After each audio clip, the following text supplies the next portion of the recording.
Yeah, he's not going to be happy next time he wants gas for the car. All right. Twyla's making us go live.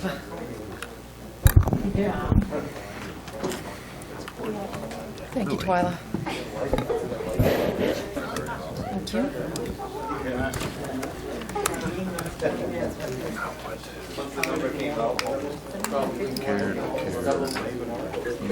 Hey, counselors ready? No, but never stopped me before. Call this meeting to order. Please rise for the Pledge of Allegiance. I pledge allegiance To the flag of the United States of America, and to the republic for which it stands, one nation, under God, indivisible, with liberty and justice for all. Right. Roll call, please, Twyla. Counselor Garrison? Present. Counselor Lunt? Here. Counselor McTevier is excused. Counselor Bickford? Here. Counselor Ward? Here. Counselor Pesky? Here. And Counselor Brunella is excused. And the first item, please. Is the Police Department and Students Against Destructive Decisions public service announcement? Okay. Good evening. Tonight, we're going to give the council a special presentation on the finished product of a grant project that the police department applied for in the fall of 2013. We applied for a highway safety grant, $5,000 from the Maine Bureau of Highway Safety for the 2014 teen driver safety grant. And we were given the award by the Bureau of Highway Safety. The work of the grant entailed Officer Renee Bernard, our school resource officer at the high school, middle school campus, working in conjunction with the SAD chapter at that school, and a production company came in and they put together one great public safety announcement. I don't want to take any more of the time on this. I want to turn it over to Officer Bernard, let her explain and give you the preview. Thank you. Thank you. Hello. So just real quick, I just wanted to take a second and explain for those of you that don't know what SAD is. And SAD stands for Students Against Destructive Decisions. It has been around for a long time. We morphed into what was once a kids and cops program into the SAD program many years ago. It's probably been about 29 years that the police department's been working with youth, teens at the high school on projects like this. Every year we try to do something, or I should say every 4 years, we try to do something big, and this was our thing for this year. We worked with Blackfly Media, which was a production company out of Scarborough. They were phenomenal. They were energetic. They were fun. They completely embraced the kids who were our script ideas, our actors, and our narrator. The lead person that you're going to see is Cam Ramish, who is the son of Jeff Ramish here in town. Cam's been a SAD member for 4 years. He's actually going on to college, and I think is pursuing some theater drama there. So we filmed back in April, during April vacation. These kids gave up 2 of their vacation days to do this. So it's always fun to see them. They're committed. They carry the word. The whole idea of SAD is that it's a peer-to-peer message. So it's not me, it's not Mrs. Houston, who's the co-advisor, preaching to these kids and boring them to death, but it's the kids relaying those message. And Mr. Pesky was also a member of our SAD group when he was in high school. We premiered this public service announcement during our Healthy Decisions Week, which was in May, to the student body at Lisbon High School. And it also has been placed on YouTube, Facebook. The goal was to get social media working for us, which it has quite well. And then Channel 6 did a news feature on a Sunday evening, and came and spoke with myself and Cam Ramish and showed the PSA. That in turn got it to a whole other bunch of websites and people talking about it, and I know Q97.9 and 92 Moose up in Augusta, they all kind of picked up the story and ran with it. I've also heard from the National Student of the Year for SAD National, and he and I have played phone tag for quite a bit before school ended, but basically his message, or what he wanted us to know, was that he was very impressed with this, and it was one of the best public service announcements he's seen. So, if I haven't forgotten anything, without further ado, we will show you guys our public service.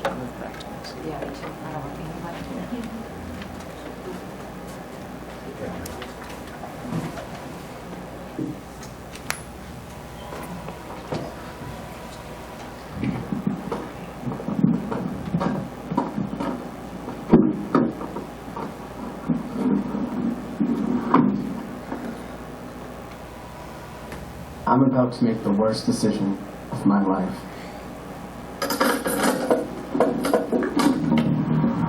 It's one decision.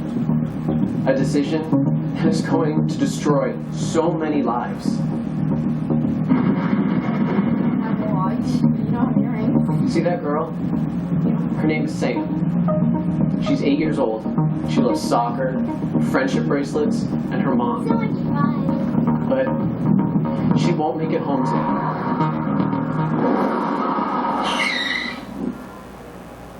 Because of me.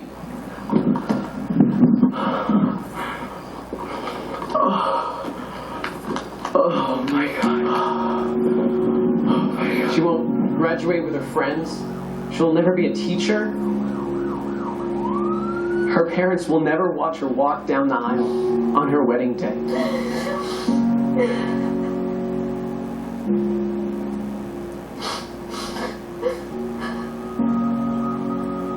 All of this because of one decision.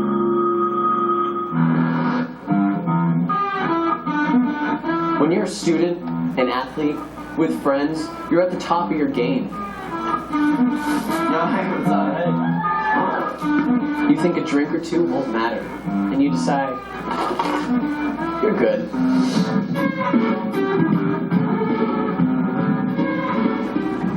Look at me. This is my life. An 8x8 cell 24 hours a day. One decision. The thing is, I'm a good kid. I want you to look at her. I want you to remember this face. I don't want you to ever forget. All because of one stupid decision that you made to drink and get high. I was going to college. My family was so proud of me, and my future was wide open. Now, nothing. I'm nothing. And Sam's family, her friends, how do they move forward? Why should they move forward? One decision. What if I could go back? What if I could go to college? And what if Sam could become that teacher?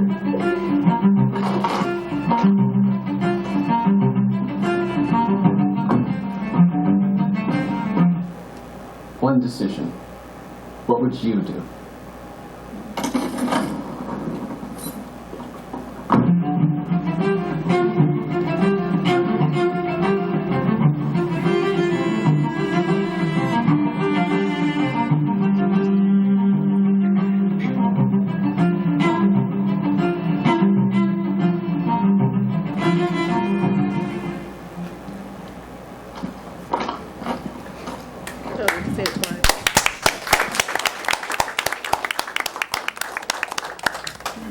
So just a couple last things, thoughts, some things I forgot. As you saw in there were some adult community members that we utilized and also some younger Lisbon students. And I think that that's just another piece of the puzzle that all of those people now have a personal involvement, personal connection to this, and that the message carries through them, with them, hopefully, and continues. And it's just kind of a funny piece to this is that the production company said, you know, there's no way you're going to get in a courtroom and film. There's no way you're going to close down a road and film. And we did everything we wanted. We met, you know, every goal that we wanted to do this. So, thank you. Thank you.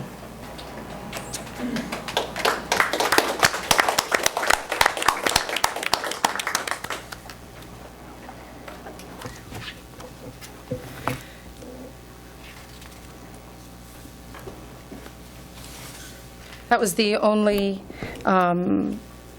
planned good news and recognition. Did we have any other good news or recognition before we move forward? Okay. Thank you, Officer Bernard. Our next item, please, Twyla. Is a public hearing, a vitriol's license for Laura Pelkey doing business as The Cabin. I'll open the public hearing. Do we have anyone who'd like to speak?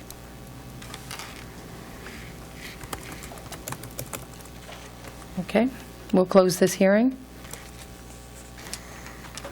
And the Next item is the audience participation for agenda items. Okay.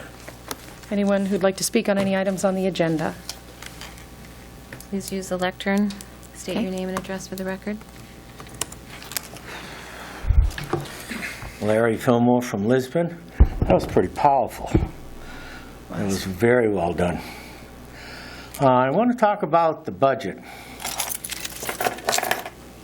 The last council meeting, the budget was failed. At that point, the chairwoman asked each counselor about the direction that we needed to go. Councilor Lund talked about the police vehicles, not renewing them this year, replacing them this year. Councilor Pesky talked about looking at the personnel issue and things like that. And during that time frame, there was no direction at the end of that given to the town manager to go to make any cuts. So we had a workshop. And in the workshop, we had a great discussion. And after the discussion, we had people who talked about their ideas about making cuts. We had Mr. Maine back there, talked about legal fees. And we know that for a fact that we can cut that in half. That's $20,000. Okay? I talked about the personal services item, $65,000, that we're in a maintenance year. We're trying to get ourselves together and everything. We have professional development left in there, which I have no issues with. Okay? Dot talked about some of the items that were in there too. And Roger Cody tried to talk about the excessive stuff that's in the police budget. At the end of the workshop, there was no guidance given to the town manager where to go for cuts. So now we have the budget before us. It's $850 cut out of general services, the general government. None of the suggestions that were made by counselor, by people, are anywhere in this budget. Now, we have 16 days left in this month. I would like to see this council go back, give the town manager some guidance, and cut this budget.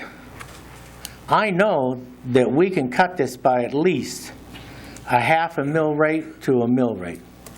That's how much excess spending there is in this budget, in my opinion. Okay? So we got 16 days. Let's put them to good use. Let's table this for tonight, and let's move on to help the people out, because this is going to be a big tax year for the people. And we need to do everything we can to help the people. Thank you. Thank you.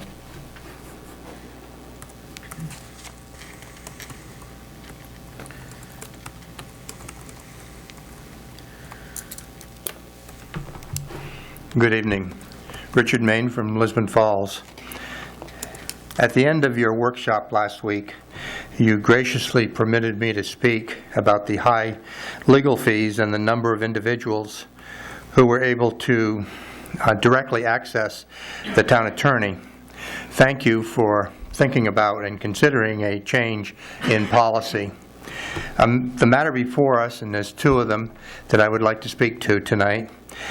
One is the municipal budget, and the second is a request for a waiver of FOAA cost. In 2012-13, the legal budget was quite high. Between $13,000 and $15,000 was spent during that fiscal year on legal fees directly related to FOAA requests. And just in the first 6 months of this year, 40 requests have been made at a cost already of $2,800. There are several requests still open and have not been sent for legal review.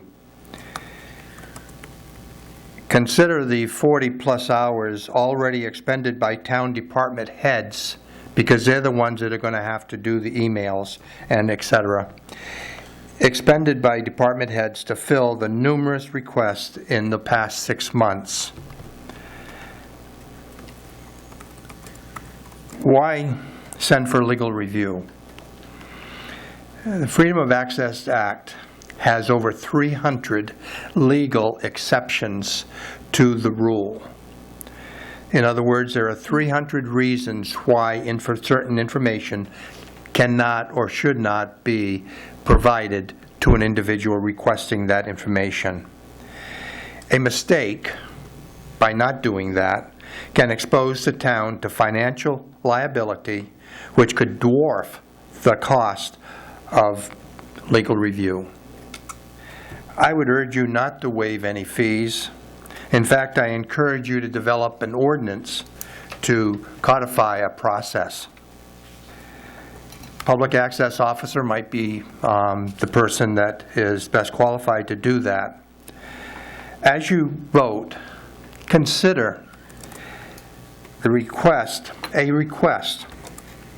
for all emails, contracts, proposed and actual, working papers, etc., of anything to do with the work on the Public Works Garage from the time of the fire in February to its completion.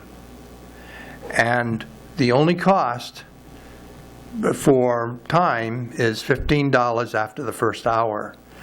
And we are paying department heads probably twice that much to do the work, and the town loses out. I would encourage, if you are going to have these costs identified in the budget, you might want to have a separate line item in the legal, whatever it's called, the legal fee portion of the budget. But I would encourage you to consider those things, because we are paying for it. We are paying for these things. Thank you. Thank you, Mr. Main.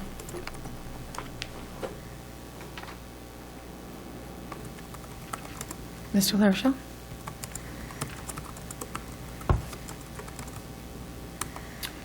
Fern LaRochelle, Lisbon Falls, and I'd like to speak tonight on what's going to come up about the construction or the project at the Public Works building.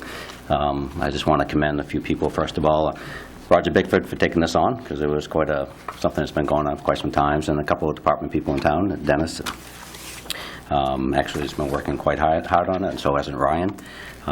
When I came on council 7 years ago, we actually had a concern with the Public Works building, and actually it was a big concern that never went away. It was a building that was had a lot of opportunities to be better house at. We put it out to bond twice with a couple of different ideas, and it never really went anywhere. And I guess a bad thing happened. We had a fire, which I guess wasn't the greatest thing, but it gave us an opportunity to look at the building again, and unfortunately went out to bond and still failed again. These individuals, with the rest of the committee that Roger put together, actually looked at the building. They came up with some really good ideas, I think, and I think that people in the town that typically this isn't their regular job by any means, but I think they took upon the duty of looking into it, and I think tonight you're going to see a really unique presentation of how we make something good from something bad. So we had a fire, and I think at the end of the day, if from working with the resources we have in the town, I think we can actually make a big difference to down there. It isn't going to be what we absolutely wanted, but I think it's going to be better than something we've had in a long time. So I urge you tonight, when you look at the presentation, to consider all the work that went into it, and hopefully you can move forward to actually try to get this project done. Thank you. Thank you. Anyone else?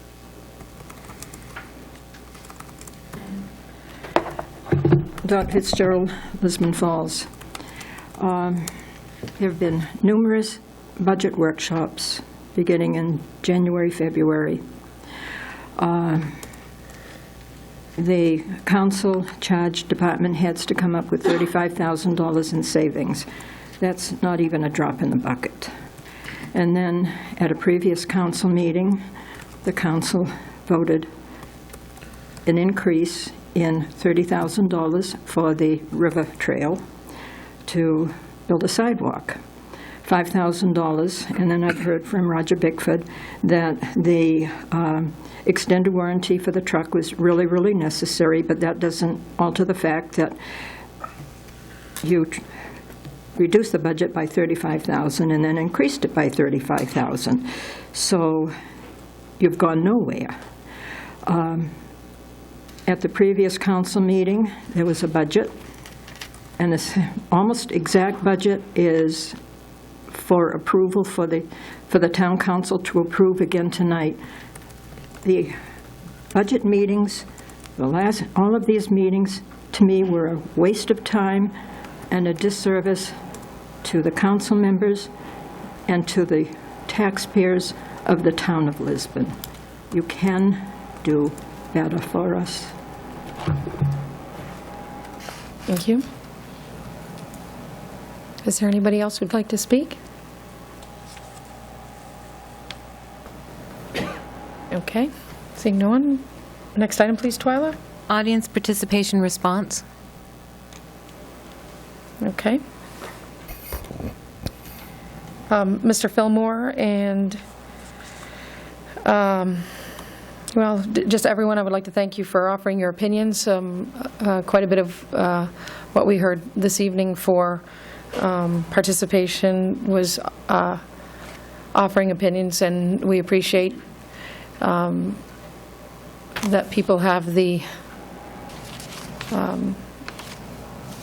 wherewithal to get up and give us those opinions, because not everybody does that, and we appreciate it, whether or not we agree with them. Mr. Main, thank you for your suggestion of developing a process and perhaps looking at the opportunity of an ordinance of some sort in order to help save money on that legal line. We hear you when you say that taxpayers are the people paying for that.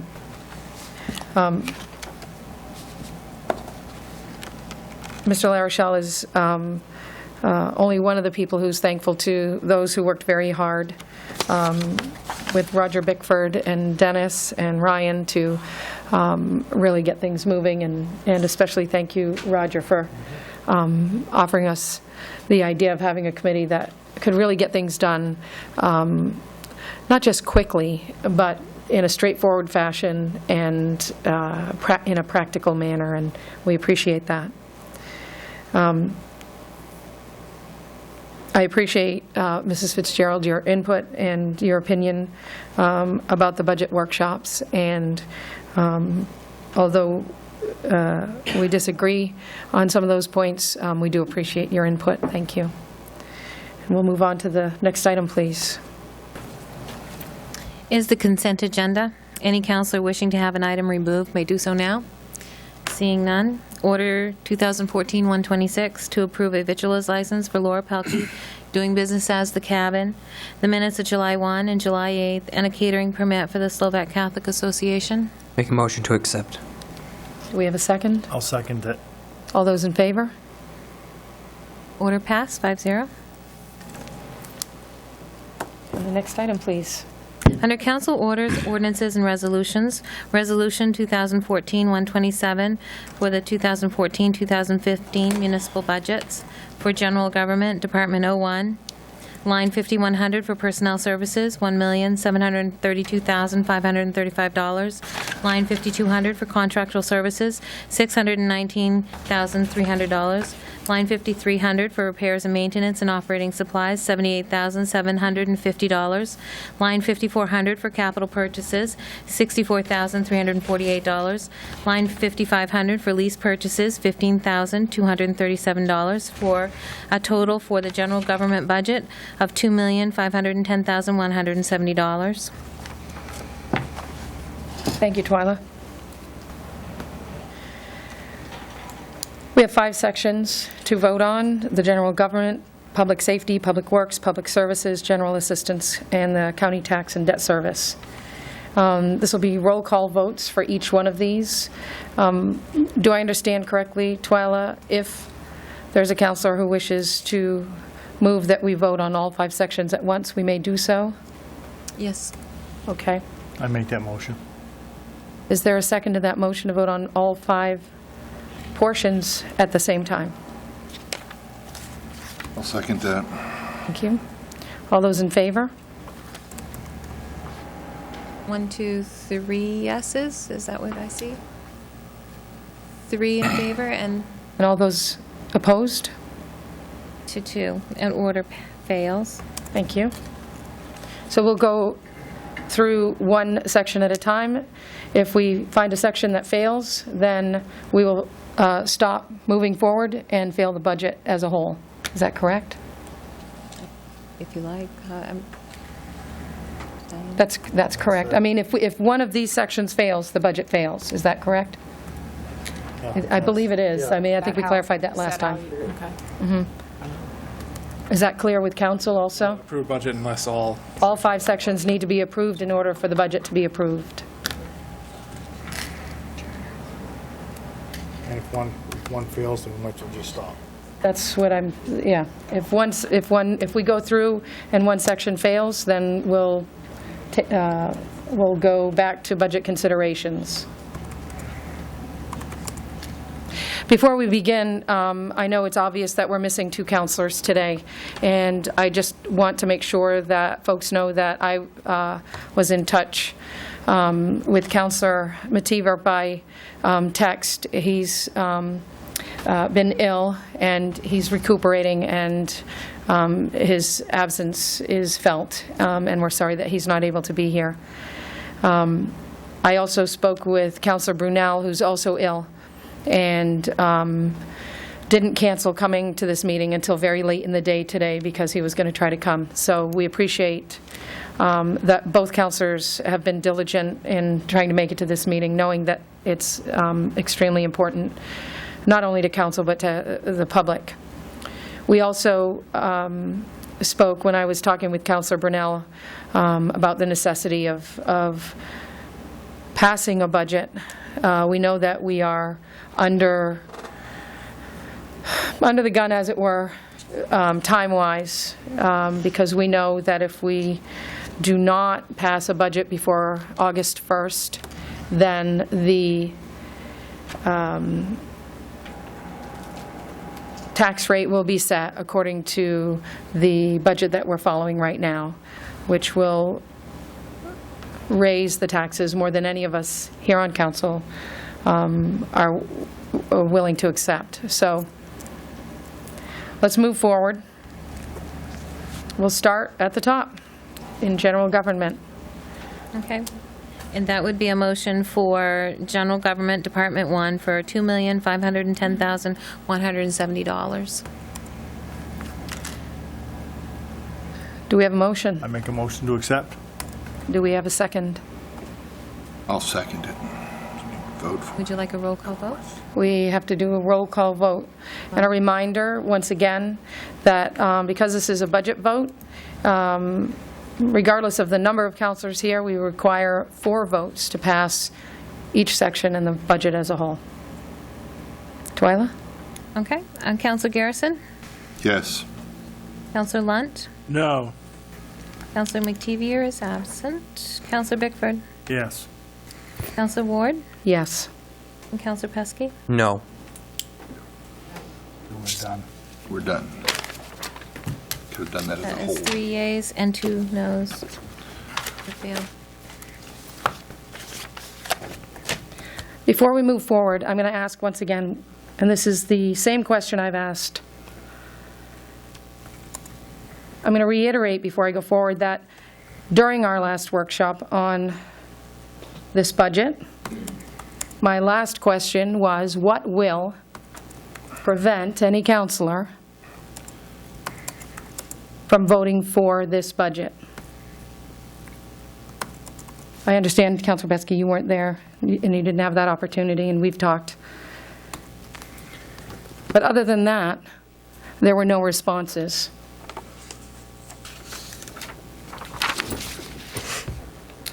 I don't know about anybody else, but I've worked very hard on this budget.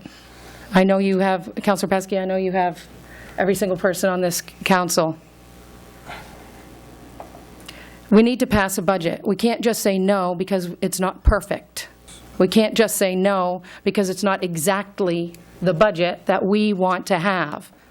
We need to say no if we have a suggestion that's viable and acceptable, and offer it. I think it's difficult to vote no. I appreciate and respect the no votes. But in moving forward, we definitely need to make the suggestions and follow through with them.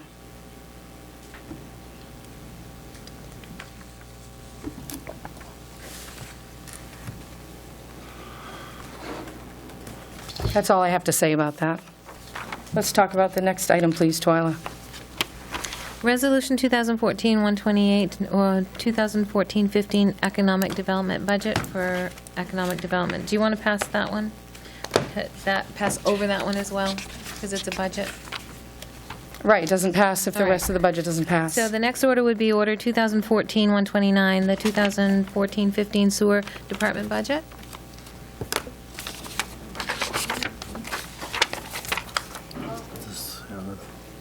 Well, Ryan has some things prepared, so we'll definitely. It's a separate budget, so. Separate budget. Right. In your package, you received a memo kind of spelling out the 2014-15 proposed sewer budget. And in years past, we've kind of looked at the revenues first and then shown where we're at, and then discussed the budget. And is there any preference on how you'd like to proceed this evening? Looking at the revenue projections from last year, the total revenue for the sewer department was approximately $982,640 was the actuals. We had estimated or projected $997,000, so we didn't quite meet what we had hoped. We made changes to our projected revenues this year to be more in line with what our actuals were last year, and we have a projected domestic revenue of $821,000, industrial revenue of $48,000, finance charges of approximately $8,500, septage income of $93,000, and miscellaneous fees for $10,000, for a total revenue projection of $980,500.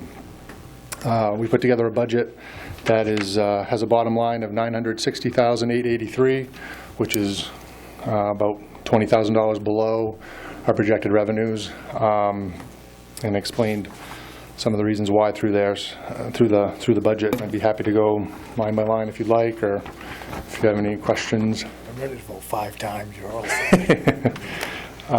Some of the major differences this year were we did include a percentage of the finance director's salary in an effort to kind of capture some of the expenses that the back office has to do for us, for payroll, accounts payable and whatnot.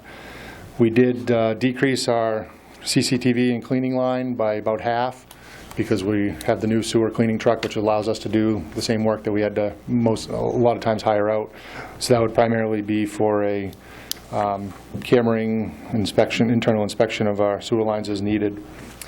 As we're all aware, we're still negotiating with the DEP on our consent agreement, so we ended up budgeting for the fine amount, which we still have yet to pay because we're still negotiating. We have a proposed supplemental environmental project, which we've reviewed and have some comments for us, which would allow us to invest about 80% of the penalty back into a project that would see some benefit to the environment.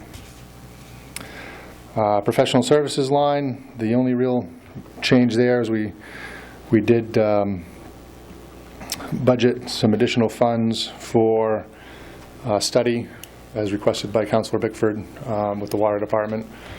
Our sludge and grit disposal has remained fairly level. Our actuals were lower this past year than they have been, and primarily because we've had some problems with our centrifuge where we didn't run for several stints throughout the year, which if we're not making it, we're not getting rid of it, so we don't have to pay for it. This year we did increase our chemical line a little bit to account for increased testing as we're going into the renewal for our permit.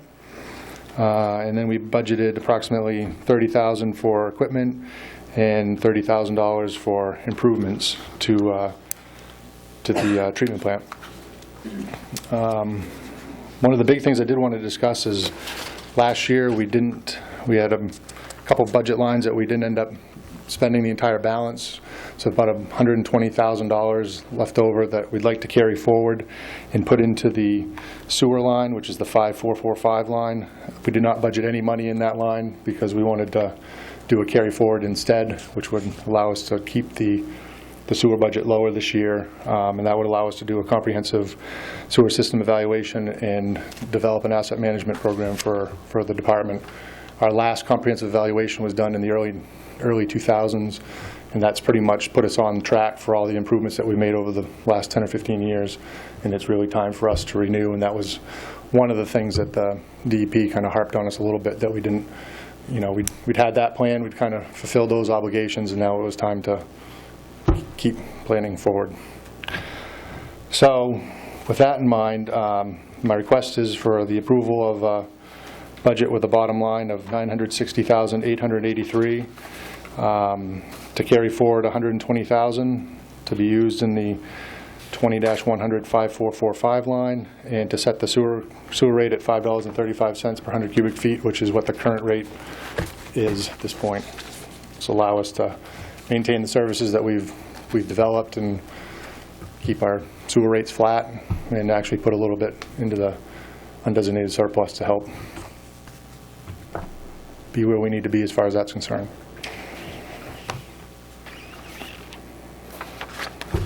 I had a couple of questions about a couple of lines. You've answered them along the way, so I have fewer. And line 5445 was definitely one that sort of stuck out like a sore thumb. So, yep. But line 5425, the improvements, that's the new dumping station for this sludge. Is that what that is? With the new septic truck, we have no place right now at the plant that's large enough for us to be able to dump the debris body that's on the back of the truck. We've identified, and we've gone around and around with a couple different scenarios. We've been to different treatment plants to see how they handle it. And our plan at this point is to utilize an existing tank, which is one of the old clarifiers from when the plant was built back in the mid-'70s.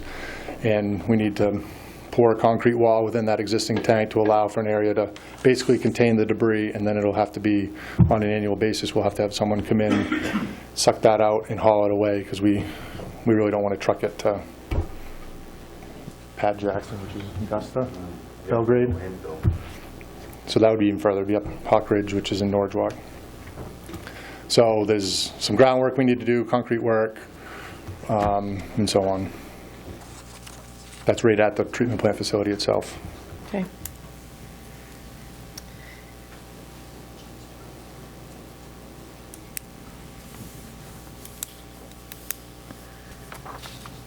I think everything else I had questions on was covered. Does anyone else have any questions? A lot of my questions I had, Ryan, you had already answered them in your overview, so thank you for the really detailed information here. Yep. I did have two other questions for lines 5102 and 5103 Yep. for the salary and benefit, or maybe for the question is more for Diane. Is this reflected in the budget that we just voted down? Yes, that's been taken out of the expense line, and it was added, and the revenue was no, actually, it was there's nothing in the revenue line, but we reduced the expense line and put it over here. Okay, Yes. so it is reflected? Yes. All right, That's right. perfect. Only question I had. Anyone else? All right, thank you, Ryan.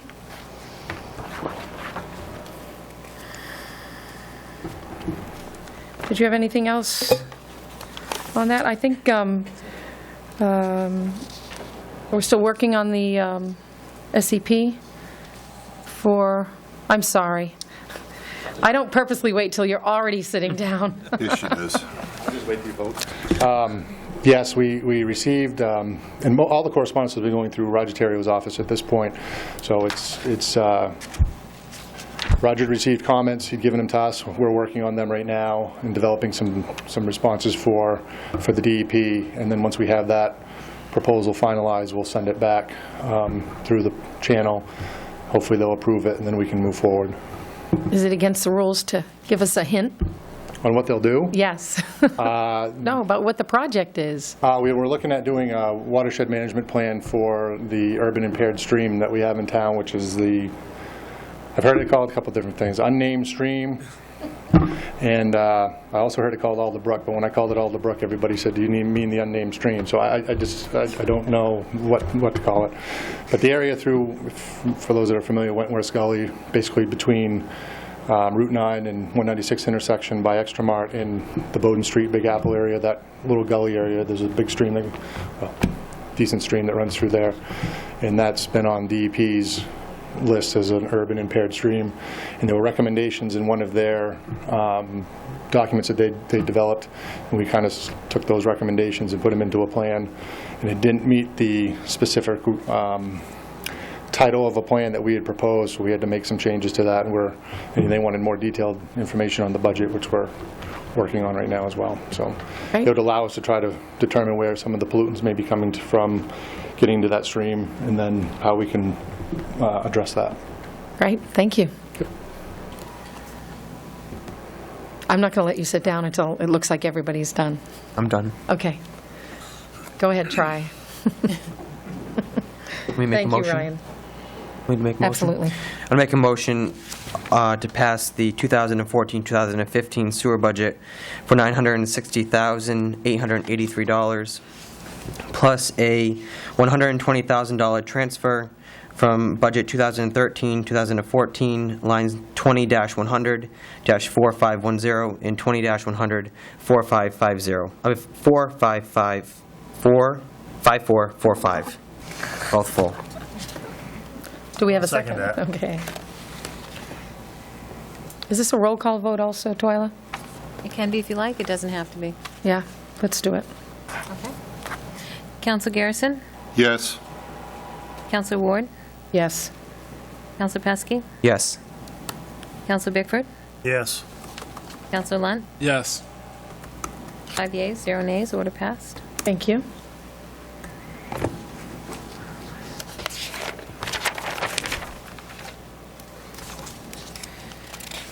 Next item, please. Order 2014-130 to authorize a contract with Hebert Construction for the Public Works Building. Okay, and I think town manager has some details for us, along with a few other people. Would you like us to take it away? Yes, please. As we all know, our desire to have a new garage or even buy or whatnot failed. Committee was formed, and we met on June 25th. We did a walk around at the garage. Leading up to that time, there's been quite a bit of behind-the-scenes preparation in the event that the bond was unsuccessful, determining what we would do with the existing facility, how we could utilize the funds that we received from the insurance company, and basically how we could stretch those dollars if we needed to. We discussed several alternatives at the meeting, including moving some, reusing the existing space in a different manner, which was more conducive to not only the crew, but then the public that may come to the building, try to minimize some of our ADA compliance concerns, as well as just make a better working environment for the staff. Our ultimate goal is still to add on to the building because we desperately need additional space, including ceiling height. And the committee at the time basically charged Dennis and I with working on a plan that would fit within our budget, and then still looking towards the future and how we could make that facility last for a long period of time, since it appears that's what it will be. Dennis has got a lot of experience in building construction, and he went through Hebert's original proposal that went through the insurance company and kind of tore it apart. And I believe he provided you a spreadsheet with some of the his and our numbers that we feel are more realistic, as well as changing the scope of work a little bit to do the things that we felt were most critical in order to make the building safe and occupiable for us, but in the same time allow us for hopefully some money on the other end to either put towards an addition now or to maybe have to put in the bank and hopefully budget for in the future to address. But I'll let Dennis kind of walk through his spreadsheet and his drawings, fancy drawings he's able to do. They're awesome. It was really nice to be able to see kind of our plans or discussions come together on paper, but as much as he likes public speaking, I'll let him go. Yeah. Before I start, I've got to say something to the school department, the Houstons, everybody else that was involved, and the police department. That was a powerful presentation, and I guarantee you my kids will be sitting home watching that because I thought that was excellently done. So I just wanted to thank them for that. That could do a lot of good for a lot of young kids that make bad decisions. I'd like to just take you through it if I can, walk you through it a little bit.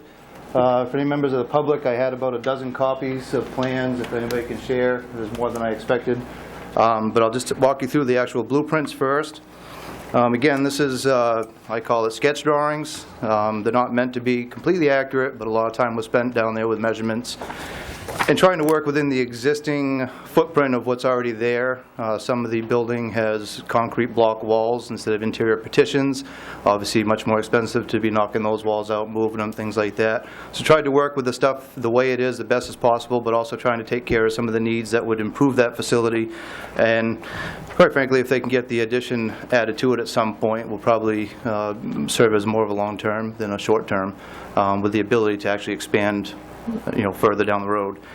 So what you're looking at on page 1 of the blueprints is essentially the existing footprint, with the exception of the 40 by 80 new service bay on the left-hand side. That doesn't exist. That's not part of the current Public Works building right now. That is the dream that they need for the tire sealants and be able to have the capacity they need in that building.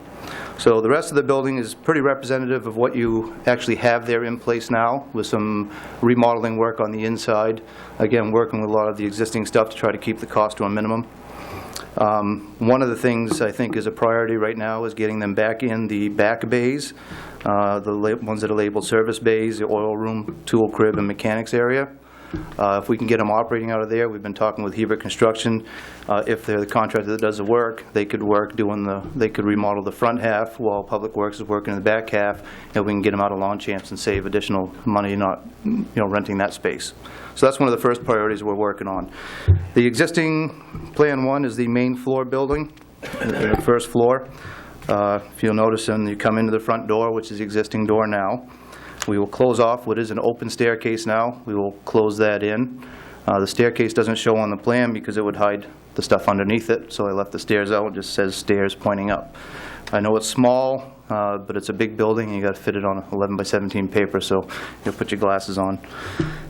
Wall that off, that will separate what would be the office areas, bathrooms, locker rooms from the garage area. I know some of the things that happen now is a lot of the fumes, exhaust, things like that carry over into the existing space now. By walling that stairway off would help give some separation, some fire separation from that area. You take a right into what would be an office. Pretty easy to set up as an office there. Left-hand side, the garage bay that's here is the existing garage bay. That's pretty much what is there now with no changes to that. Mechanical room, that is an existing mechanical room now, has the boiler, has a compressor in there. That stays the way it is. Currently, underneath the staircase, there's a little, you want to call it a bathroom, tucked underneath the staircase. That would be torn out, would create a hallway going into a new full ADA compliant bathroom, which has a 5-foot shower, has the ADA stall, has a wall urinal, wash sink, and whatnot. So at least there is some addressing the need of having it somewhat handicap accessible in there. You would go through the bathroom into what is now where the electric panel is located, turn that into a locker room for the employees. You could have either double lockers or single lockers, depending on what's needed, and a good area that kind of combines with that bathroom for the guys who are working late night plowing and all the stuff that they do. Outside of that, the main floor, there's only a few changes, a couple doors that would be filled in and a couple small tweaks, but the rest of it is literally the existing building the way it is. That's just a matter of the cleanup efforts and doing some interior painting, and we'll get into those estimates in a minute. Second page is the second level, which is just a small portion of that existing facility. The idea is to come to the top of the stairs, take a right into an open cafeteria, also serve as a conference room or, for presentations, things that they need to do, public works. That goes into a kitchen off the rear. There's an existing half bath up there now, not the best of layouts, but where it's already existing, I think we leave it alone and just try to keep the cost down on that bathroom. And also supply closet, which used to be a vault, big concrete floor and whatnot. There's no need to mess with that and get into those costs. So the upstairs is really, right now, if anybody's been there and seen it, it's pretty well gutted. So it's a pretty open canvas up there. There's a communication panel on the back corner. That's where the phone systems come in, leaving that alone and trying to take some of the items that would be costly to move and leave them in place, and then working with the other space. So pretty basic upstairs. Existing exterior windows are all windows that are there already, and again, just working with what's available. Page 3 is just an overview of the same first floor layout, just a little better picture. I threw in some, equipment and trucks and tractors and tools, and just to try to give you a little better idea, set up the office, give you a little 3D presentation of essentially what it could look like on the inside.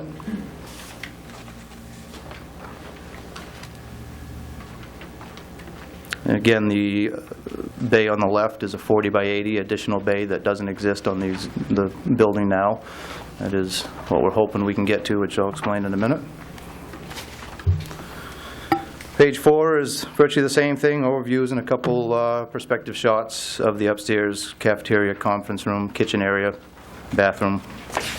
And you can see it's very workable, gives them everything they need. Stove, fridge, sink, conference area. Keeps it pretty open, but relatively simple, so from a remodeling standpoint, it's pretty straightforward. And the last page is just a current view of the existing 4 elevations of the building, showing the new doors and things that would go in. The windows and doors that you see on there are existing, and trying to keep those all in the same locations, again, just from a cost standpoint. There is some discussions with Hebert right now on possibly, if we get to the point of the 40 by 80 new service bay, is doing a pitched roof, a shallow pitched roof on that versus a flat roof. Right now I just showed it as flat, but right now we're not going to get into that bay too much today. So that's a walkthrough of the plans that we laid out. Hebert Construction's been presented with these plans, and we've also had a meeting with them to essentially negotiate their numbers on the written estimate they gave us for the initial work, which is completely focused on the existing building. So the numbers I'm going to go over now have nothing to do with the additional service bay. It's just the existing building that they quoted for the insurance money that we received for the damage that was done. I'm not going to go line by line. It's pretty self-explanatory. I'll just tell you how this is set up. The left-hand column, the numbers you see, that's purely a job costing number that Hebert uses for their proposals or estimates in their job counting software. The center section on the left-hand column is their description. I briefed it. I have their long book in my office, but I just made it much simpler to read. But it is their exact numbers according to their estimates that they've given us already. So again, it starts with general requirements, goes into the demolition that has to be done, concrete repairs, and just goes through every piece and part of what has to be done on the entire job. The right-hand column is my take on where the real number should be. With that comes a lot of different things. Things that Ryan and I have talked about the public,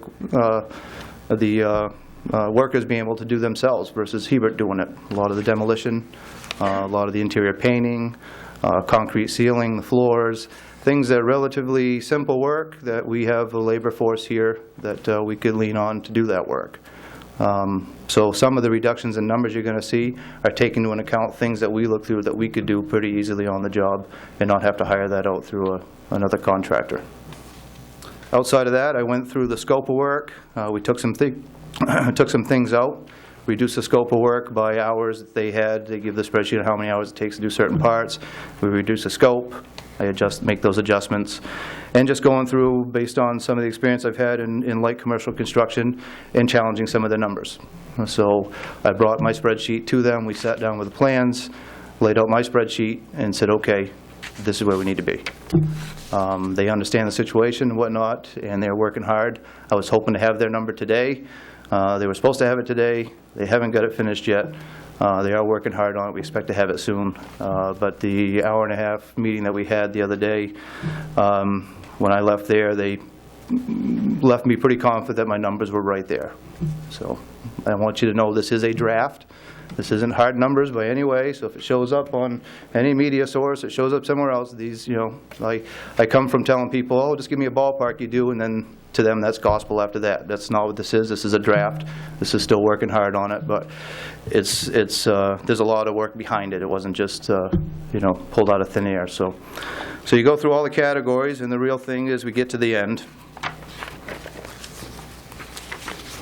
We have a number from Hebert Construction, roughly $292,000 to do the work.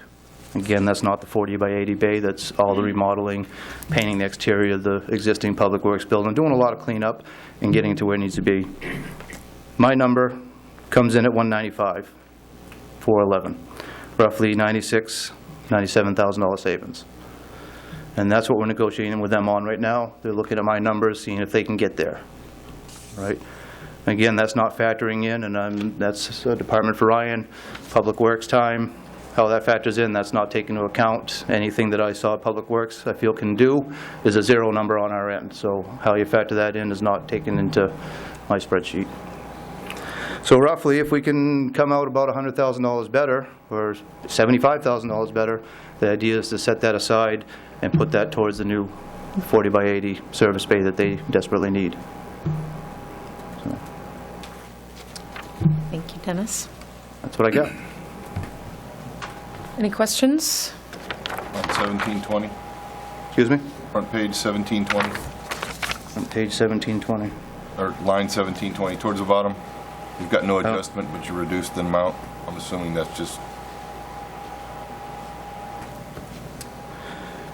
Yep, it looks like, I'm assuming that's something Public Works can do some of. yeah, I probably didn't add my other note. There was a reason why I reduced it. You'll see the both line items were 780. Yep.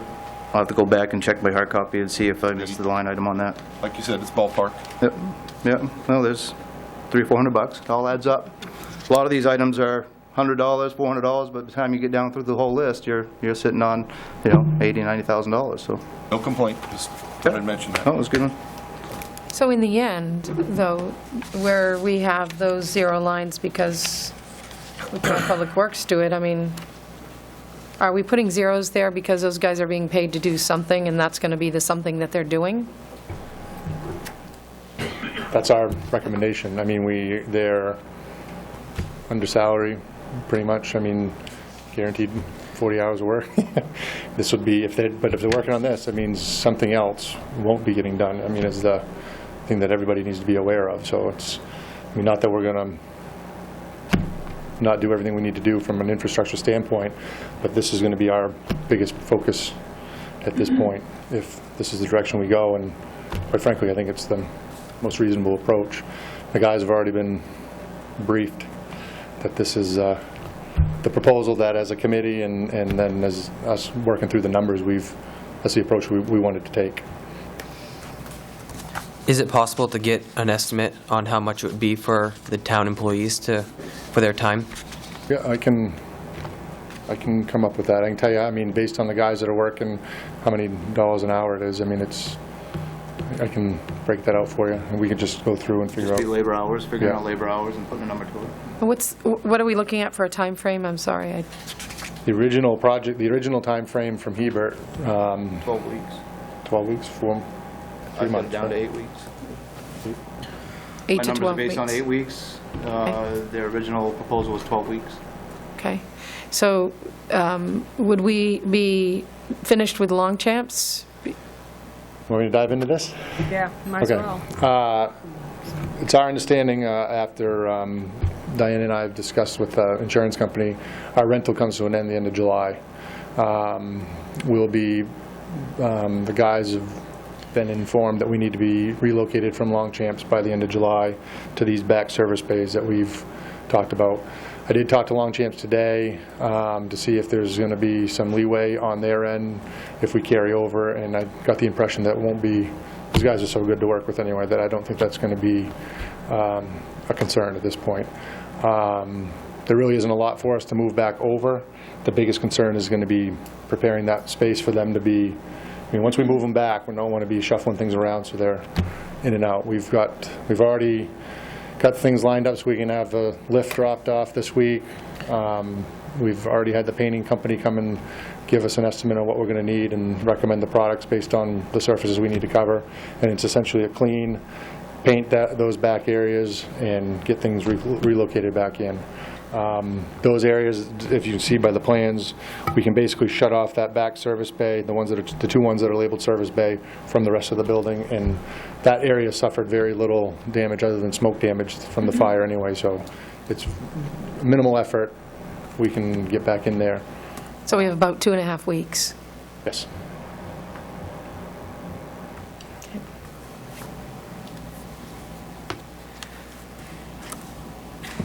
I don't think I had any other questions. Anyone else?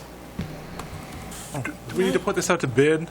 I don't know how we would because of how we're working That's right. so close with them to use our own people, but I don't think we have the time to. I think Because we of need the election and the results of the election, and because of the rental at Longchamps, we need to get going on this project. What's the monthly rental at Longchamps? $4,500. All those cost us more money. Great. All right. Thanks, guys.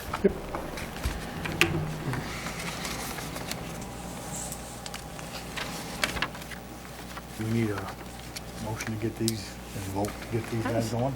I think we do. Do we need a motion? It would be great if we could have a motion to proceed. I know we don't have a contract, and we're still waiting for Hebert, but I think we would be able to work with them. If you could at least give us the green light to move forward and to negotiate, and I can sign any contract. And obviously, if I see something that's really out of whack, I'll come back here to council, but we can't wait until the next council meeting to make a decision. We need to move forward on this and start renovating that building. I'll make the motion to Okay. proceed. So we'll move, so this is a motion to proceed with the guidelines that we have here, with the town manager having the ability to make decisions along the way, and with the council having the final say on the final number. Is that correct? Does that sound reasonable? Well, if Yeah. if the town went and did something, and by the time it comes to us, if you want to have the final say, it might be too late at that point. Right. So we need to wrap it all into one. So we would have to make sure that Diane can make that decision. Right. I'm happy with that.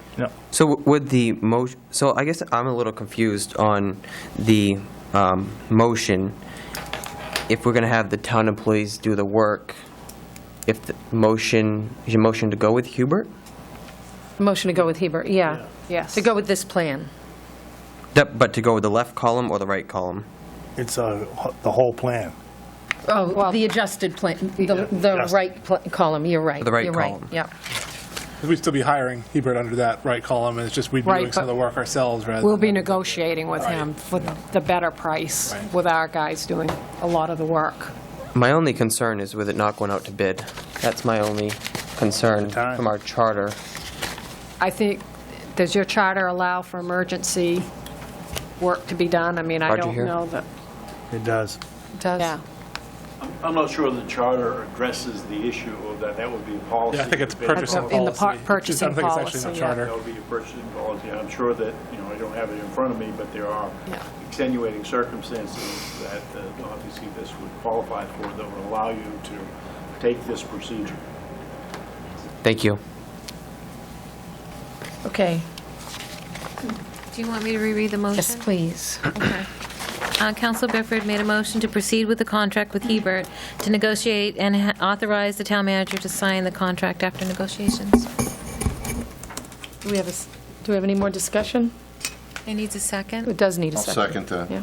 Can I offer an amendment to that it not exceed the total of $292,050? That was the maximum presented in the left-hand column, so anything that's a below that. reasonable Good cap. point. I'll second that amendment. I'll give you a blank check to sign. Definitely. Okay, and the amendment, vote. So we'll vote on the amendment first and then okay. All those in favor of the amendment? 5-0. Then the main motion as amended. All those in favor of the motion? 5-0. Okay. All right, the next item, please, Twyla. Order 2014-131, town office holidays. I'll do this one. This is some housekeeping due to the change in working hours during the week to 4 10-hour days. So with the Friday holidays, we need to know how you want us to handle those. We've put together some information here that tells you how many Friday holidays in the next few years, right up through 2016, and also this would affect Saturday holidays. And right now, your policy, personnel policy that we adhere to, if you have a Sunday holiday, we recognize it on a Monday, and typically, if you have a Saturday holiday, you observe it on a Friday, but we have Fridays off, so the Fridays and Saturday holidays are in question on how you want us to proceed with those. Our recommendation is to do floating holidays for those years that we have Friday and Saturday holidays, to be taken during the fiscal year, and if you don't take it, you lose it. That way, the office isn't closed anymore during the week, and the people just have a floating holiday. And now, since the our office hours have changed, when employees are out sick and on vacation, they are using 10 hours of that accrued time versus the 8 that they were using beforehand. Okay. I know that we use floating holidays where I work, and it seems to work to everybody's benefit, the company and the employees. So I think it seems a logical thing to do without having to close the offices at any more days than they're closed. Exactly. Already. Any questions from council? No? All right. So You need a motion. we need a motion to accept the town office holidays as proposed by the town manager. I'll make that motion. I'll second it. All those in favor? Order passed, 5-0. All right, and the next item? Order 2014-132, library holidays. Theirs is a little bit different. Diane can speak to it. She's here tonight. Would you like to do that?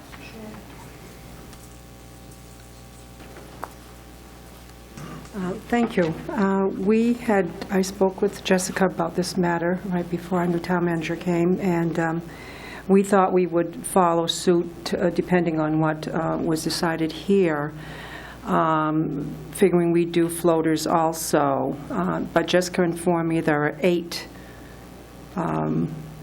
Monday holidays. So with 4 of us at the library department that qualify for that, you add that amount of hours of floaters plus the time they have accrued for vacation, I think it becomes a hardship for us to cover those sufficiently. Mrs. Barnes suggested that for the library, perhaps on those occasions that there are Monday holidays that would be closed Tuesdays to compensate for that holiday. Very difficult decision because, like the town office, we don't like being closed, an additional day when there's a holiday, and that's why originally I said to Jessica, we'll just, absolutely follow suit with the town employees and get a floater. And then I sat down and did the math for 4 of us with 8 floaters. That makes for a little bit difficulty to cover the extended hours that we do have now, 6 p.m. and 8:30 a.m. So, but certainly the decision is up to council. We will follow whatever needs to be done. Any questions from council? So on the days that, on the weeks that there's a Monday holiday, the library will be closed Sunday, Monday, Tuesday. And then, so it'll only be open 4 days during the week, which is still open more days than the town office would be during the holiday week. That would be the same. No, it would be about the same. Same, still 4. Yeah. Right, we'll do Okay. 4. Oh, because it's Saturday, I'm sorry. Yeah. All right. I understand the scheduling issue because there is such a small number of staff at the library that it definitely has to be looked at differently. Any input from council, or I think it's a logical, it's a logical thing to do. Do we have a motion to accept the town manager's suggestion for the library employees' holidays? I'll make that motion. I'll second that. All those in favor? Order passed, 5-0. Okay. And the next item, please. Order 2014-133 to schedule council workshop. We need to go over the personnel policy. We have some requirements due to the Maine Human Rights Commission issue that we had, and we need to do it before August 19th. So if we could schedule a workshop to go over the personnel policy changes. Well, right now, let's see, before August 19th, which is a Tuesday, our meetings in August are the 5th and the 19th. So we will want to make a decision By the 19th, probably on the 19th is when you'll want to make your decision. Okay. That way we can distribute all the policy revisions to the employees by August 31st. That's the deadline we're working towards.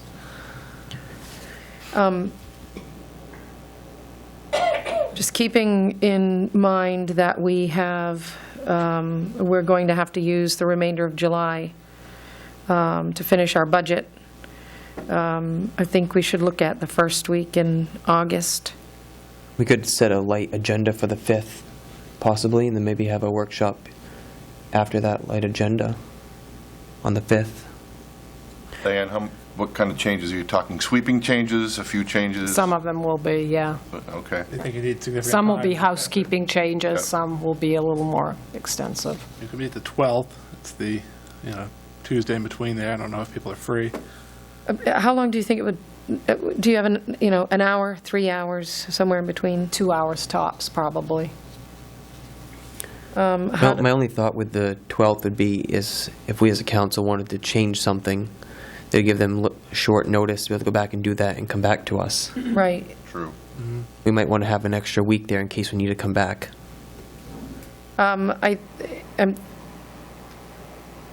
Do we have a bead yet on what our schedule, what our agenda might be like coming up that first week in August? Hopefully, we will have already voted on the since August, I mean, I could be making an assumption, but I have put in my mind that July 31st is our deadline for approving a budget. So I think if we can do if we can do the workshop, if we can look for a light agenda on the 5th and do the workshop immediately following, that would, does that work for everybody? I mean, we've had so many workshops on off weeks, we haven't had any weeks off from meetings, and I think it's definitely starting to take its toll. I like workshops. Let's go. Roger would rather have workshops every day. All right. We could even, I don't know what council feels, but maybe we should come in early on that Tuesday. I can do whatever. I know I'm free. Thanks. I can get here a half hour early on Tuesday. That's why I was checking my schedule. I have some late days that week, but I mean, even if we started a half hour early, that would be beneficial. Not have us here too late at night. We have to be careful of the fact that the public, could get jerked around. That's true. Keep changing our meeting dates. I know some people have had, trouble knowing when we're starting, so. Yeah. I don't think it's something we want to, confuse the public. Not just the public. And us, ourselves. Maybe we should just keep it 7 then. I'm good with whatever. I mean, I can stay late, I'm not going to turn to a pumpkin at 10 o'clock. Yeah, but you don't get up as early as some of us do. True. That alarm rings really early at 4:45 for me. So. 4 to 5? That's in the morning, right? Yeah. It is in the morning. 5 in the morning now. So if we look at, I'm okay with a 6:30 start to the meeting. I know it's a half hour, but if we can start our council meeting a half hour early and move into the workshop and just work diligently on that. I mean, I know it's early in the game, but Diane's been really good about making sure that we have the information we need in advance. So I think as long as we have that to chew on ahead of time. For me. Okay, so we'll do workshop we'll plan the council meeting from 6:30 to 7:30 maybe. Okay. And then do 7:30 to 9. If we end the council meeting, if we're able to shorten that council meeting, we'll Right. have even more time. Okay.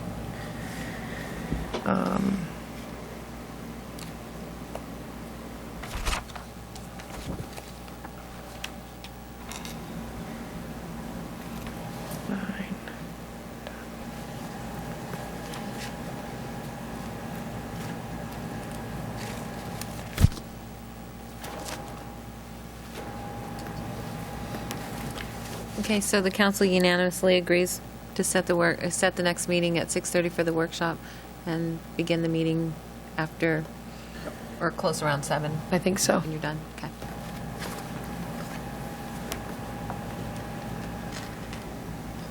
And we'll do that at 6:30. Okay. All right. Next item, please, Twyla. Order 2014-134, Personnel Staffing Study. I had discussed this with the town manager, both at our last workshop and since. I think most of council and the town manager agree that we've had a lot of folks asking us to look at personnel, look at where can we make cuts, that it makes sense to look at our staffing levels. And since Diane has done this kind of work before, we had at first considered hiring an agency to do it, but Diane assured us she has experience and can be able to give us a report on a regular basis and keep us updated on your progress on that study, so that we can seriously look at those staffing levels and look at those personnel cuts. One of my concerns when we talk about the budget and, well, we need to make cuts, we need to make cuts, I hate the idea of making a cut that hasn't been done with the solid amount of thought and consideration, not only for ours and individuals, but for the long-term effect on the town itself and its services. So when we initially contacted Eaton Peabody to ask them about this, they had said that it would take several months, because I had at first called them to find out if we could do that before we finished budget season, because it was such a hot button on the budget. And when we saw that we're not able to actually get that done before our budget is finished, I just felt that it was sensible to move forward with taking a look at that,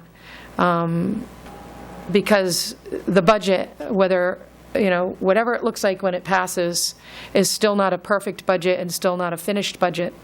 So if we can make changes as we move along, if we can find savings as the year goes along, then we will do that. I think having the manager work on a study that the council will have reports on regularly will help us to stay on track with that. It won't be one of those things that falls between the cracks, and it won't be something that we say, hey, last year we thought we were going to do this and we didn't. I think for me it's a significant effort to move forward with making the budget a year-round issue and not a seasonal issue. And I think that in the long run, it'll be easier on counselors. I know we all agree that we just want to do what's best for the town, and sometimes we disagree about which things are the best. But I think this study will be a strong start, and I'm looking forward to hearing the results of that. Diana, as we go along, you'll develop the plan, present it to us, and offer us updates on a regular basis. Okay. I just have one thing about the study. Sorry. I wasn't able to attend the last council workshop where you guys talked about it. I was on vacation. But one of the things that I was thinking about is I think we're going to, Eaton and Peabody might be in the community doing a study with the water department in the town. I don't know if it would be beneficial for us to talk with Eaton and Peabody and see how much it would cost for that, since they are going to be in town. I just think of it as talking with Diane and seeing her list of to-do, and Eaton and Peabody telling us that it's going to take them a while, that's why we couldn't get it done before we pass a budget. It might be beneficial, say it costs $5,000 to $10,000 to pay them to do that, and let Diane free to do other things. I'm not sure how council feels about that, but it might be beneficial for us to just talk with Eaton and Peabody and get a price on what that would cost us. That's a really valid point. I did discuss in that direction with Diane, because I was concerned that she has so much to do right off the bat. And she's assured me that if she takes a look at it and realizes that it's, a little more, there are other places we need her focus. So if it takes her focus away from those things that we've prioritized for her, then she's clear on making sure that we know about that.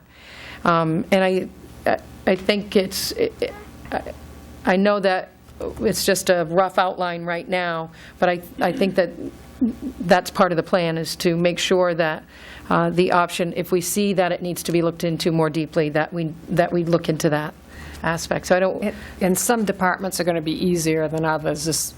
I can think of a couple of departments that will take a considerable amount of time just to get the information that would, because you're going to have to get a lot of information to do this, and then also you're going to want to look at other communities, but sometimes that's very hard, because there's no two communities alike. So there's a lot of work that needs to be done, but some departments will be a lot easier than others. So I've got some thoughts moving forward on it, but I'm willing to start it. And like you say, if a lot of stuff crops up between now and then, it takes, it's been a considerable amount of time today on that other issue that Right. that cropped up this week, so. As long as you're willing to do it. Yeah. And I yeah. think good to just me. breaking the ground on that Yeah. may be what we need to That's- sort of Yeah. get a move on and get a clear idea. And I think Exactly. if I don't think we're afraid of looking at Eaton Peabody or another professional organization for something like that, but I think that if we move into that with more clarity, Right. then we'll have more direction for them at the outset. And if I can weed some out and just maybe get some assistance on one or two of the other departments with them at the time, if that happens, we'll see. Let's play it by ear, but. Sounds good to me. Great, well, we'll look forward to hearing about it. Good. Yep. All right, and the next item? Order 2014-135, the FOAA waiver request. All right. I think we've all been thinking long and hard about this.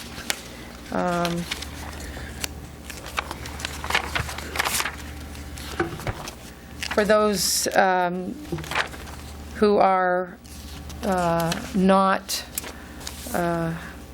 aware of what FOAA is, just, if you could just... It's the Freedom of Access Act. Requests for documentations or information or records that we have on file. So it allows a member of the public to request information that is public information, and they have the right, as a member of the public, to request. There's a procedure. There's paperwork that has to be filled out, and that goes through the town clerk's office. Recently, we had a FOA request from Mr. Fillmore, and he requested that we waive the fee. And since you're ready to speak, if you would, I just want to make sure that we cover all the bases, but I would like to hear from you first, Mr. Fillmore. Okay. The FOIA request is used to gain additional information when you're not sure as to what's going on, or this is the public's way to get transparency in government. So on May 20th, the interim town manager presented this memo on the Unitil project. I'm sorry, Mr. Fillmore. I'd like to stick to the waiver request, not the subject of the request. I have to explain why I did what I did. And that is because this was the only document that was presented to the council for an entire project. A project that, according to Mr. Layton... I understand. I did look at this, and I did look into it, and I understand your reasons for asking for the information that you asked for. But the question in front of us today is whether or not to grant your waiver for that. So we, of course, have had legal opinion. I believe Mr. Terrio is here, He is. our attorney. Okay. And we'll hear from him also. He made sure that we had his opinion ahead of time, and but we just want to make sure that we know not why you made the request for the information you requested, but why you're requesting that we waive the fees. Okay, we can do that if you want the short version. After I submitted the request for information, keep in mind, as everybody in this room knows, I submit FOIAs all the time for information. Hundreds of them. That's my right. It's entitlement to me. So I go through Twyla, who has an excellent program in this town. We have a super one. There's a form that needs to be filled out. We have it. we get money. I pay those every time, and I don't have a problem with paying them. Never have I been late on a payment, and I don't have a problem. But when I have one document, and I request additional documentation, and then I get an email that says there's 200 pages, and they're not done yet. I'm concerned because that one document blossomed into 200, plus 3.5 hours. The first one's free. Okay? So I'm going, what is going on here? That all my other ones I get no problem and everything, and all of a sudden this one document develops into 200 pages.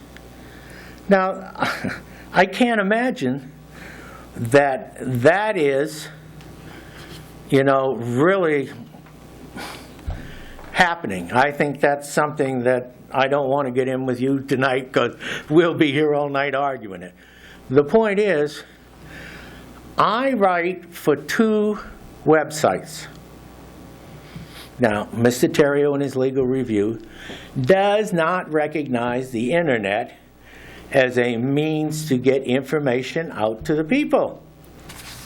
So, in the statute it says, and you don't have to approve it, but it says, if the information, and I'll read it to you if you want, the agency or official considers the release of public record requested to be the public in the public's interest, because doing so is likely to contribute significantly to public understanding of operations or activities of government and is not primarily in the commercial interest of the requester. I have no commercial interest in this at all.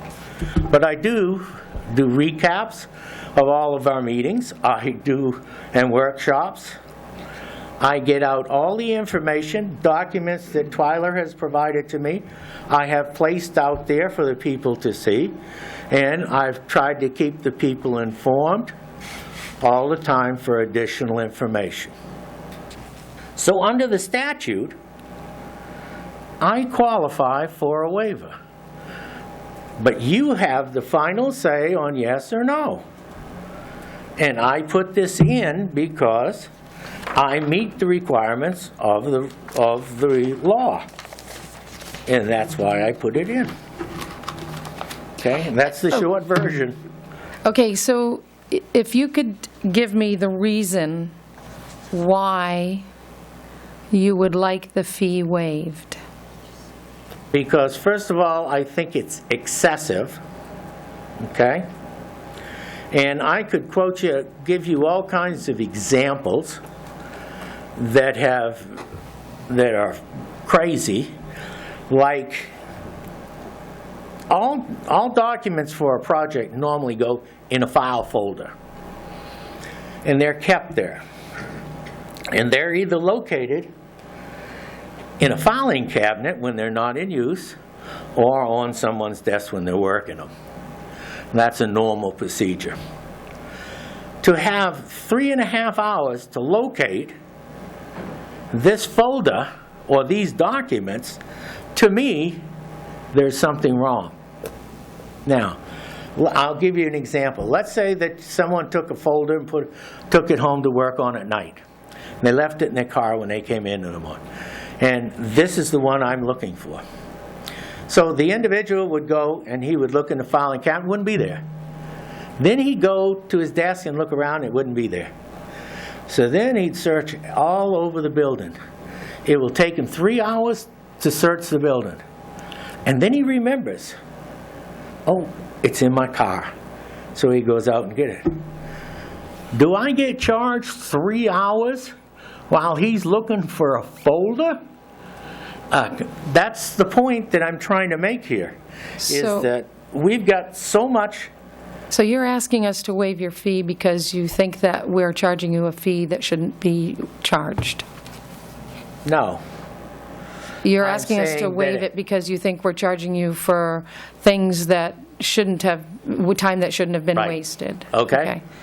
I have no problems paying because I understand the staff's time and money is money, and I understand all that. I got that. And like I told you, I paid all of them. Up to $50 I paid. Phew. Okay? But now you're talking $130, and we're not sure we're finished yet. Now, Twyla has a solution, but, okay, and that is they'll gather all the emails, and I'll come in and look at them, and then I'll choose which ones that I want. That's acceptable. I don't have a problem with that. I just think that there's a lot of excessive amount being charged to me in this one, especially when Mr. Terrio says, obviously the town wants to be in a position of having at least a minimum amount of control over its responses to FOIA requests. Okay. And frankly, let me finish this Well, sentence, we're please. wandering away from the actual point at hand. Okay. So I just want to bring us back, Larry, but I do appreciate your explanation. Well, the rest of the sentence is the critical part. I think it wanders away from the topic at hand. And I do appreciate your taking your time to explain to us, because it is a little bit easier to think about it as a whole when we have your explanation and we have how you Understand. feel about it. I'm going to ask Mr. Terrio to be available. He's hiding. Okay. It's hard to see anybody behind me. I'm going to. I'm not sure I want to be known as hiding behind. Well, I'm going to say a couple things. I encourage council, we've all been looking at this matter, thinking about it. I noticed that, Mr. Fillmore, that you read the part of the statute that says may waive part or all of the total fee charged pursuant to subsection 8. However, it is clear, and Mr. Terrio did point this out for us, that there's no obligation on the behalf of the agency or official, which is the council, to consent to the waiver. So at this point, we're not obliged to do it, but we still have the decision at hand. I looked through all the notes that we have. I looked at Mr. Terrio's memos, which were clear, and no uncertain terms there. I received at least one email from a concerned member of the community about this issue. I looked over the original request for public records. I tried to make sure that we're looking at everything. You answered one question I had, which is what was an estimate of the cost that you were asking to be waived, and that was $130. I think it's important for us to keep in mind that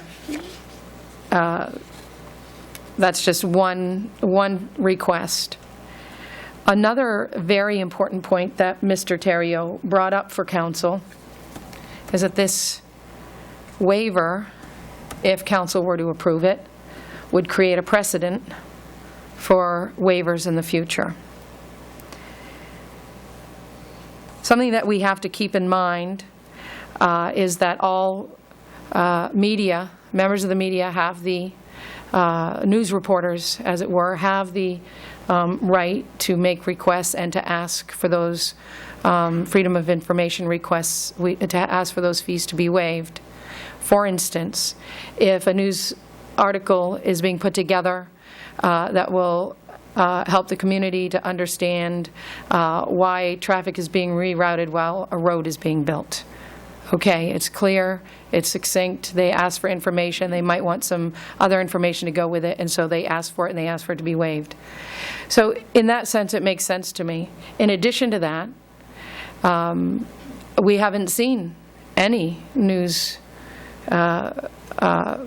people looking, and correct me if I'm wrong, Twyla, we haven't had any requests from the media for any waivers for information.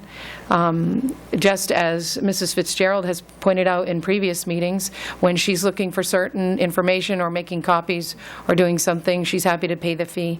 In the same sense, if the media needs information, they do that. I think something that's in the back of all of our minds is that, Mr. Fillmore, you ask for a lot of freedom of information requests. There's, after the first hour, you're charged. You pay for copies, and as you point out, you do pay them on time and willingly, for the most part. Except this one.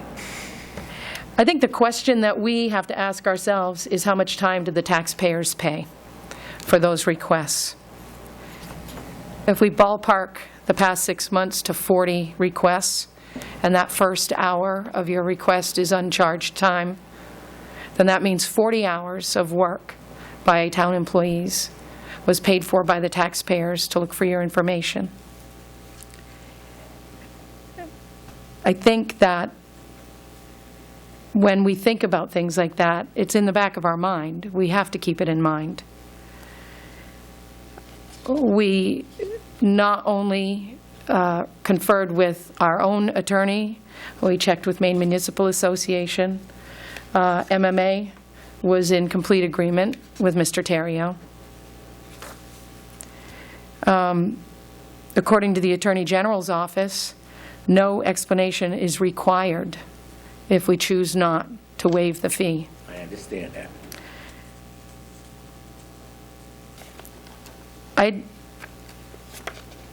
I don't see the clear reason to waive the fee, other than that you are not happy with, that you feel that it's excessive for that FOA request. If you feel that it's excessive, then, and this is my opinion, it is my opinion that you should ask for an explanation of the extended time, and knowing Twyla and her office, they would be happy to offer that explanation. I don't agree with the idea that writing for a blog is the same as writing for a newspaper. I know there are those who agree with my opinion on that and those who do not. I sort of put blogs in the same category as Facebook pages and Twitter. So they're somebody else's opinion on matters, but they're not simply informational. They're colored by opinion. So in that sense, I also don't see that it's simply for education of the public.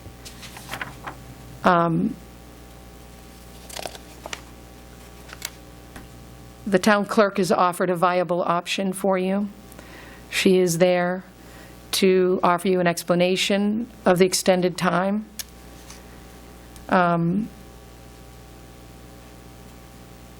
This isn't about the fees themselves, and it's not about the subject of that request.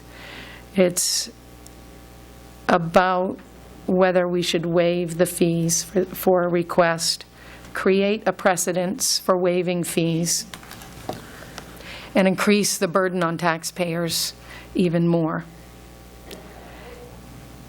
If it takes Twyla 3 more hours to process and provide the information that you're requesting, then that's 4 hours or more that the taxpayers are going to pay for instead of the person who's asking for it. I can't in good conscience ask the taxpayers to pay for that. And I think that I I think that I would ask that you would withdraw your request to waive the fees because of that, because we have, through Twyla, offered an option, and that we have offered to find an explanation if that's what you would like. If you choose not to withdraw your request, then council can make a decision. So I'll leave it in your hands. First of all, that what you said was that if Twyla spent 3 hours, the taxpayers would have to pay for that money. The only thing they pay is the first 15. I have to pay everything after that. So that's my money. Okay. Are you not asking us to waive the fees? I'm asking you to waive a part of the fees.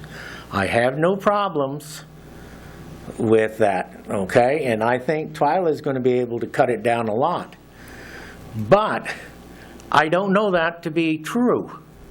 And so you're asking me to answer that when I don't know what the answer, what it's going to be once we finish with Twyla.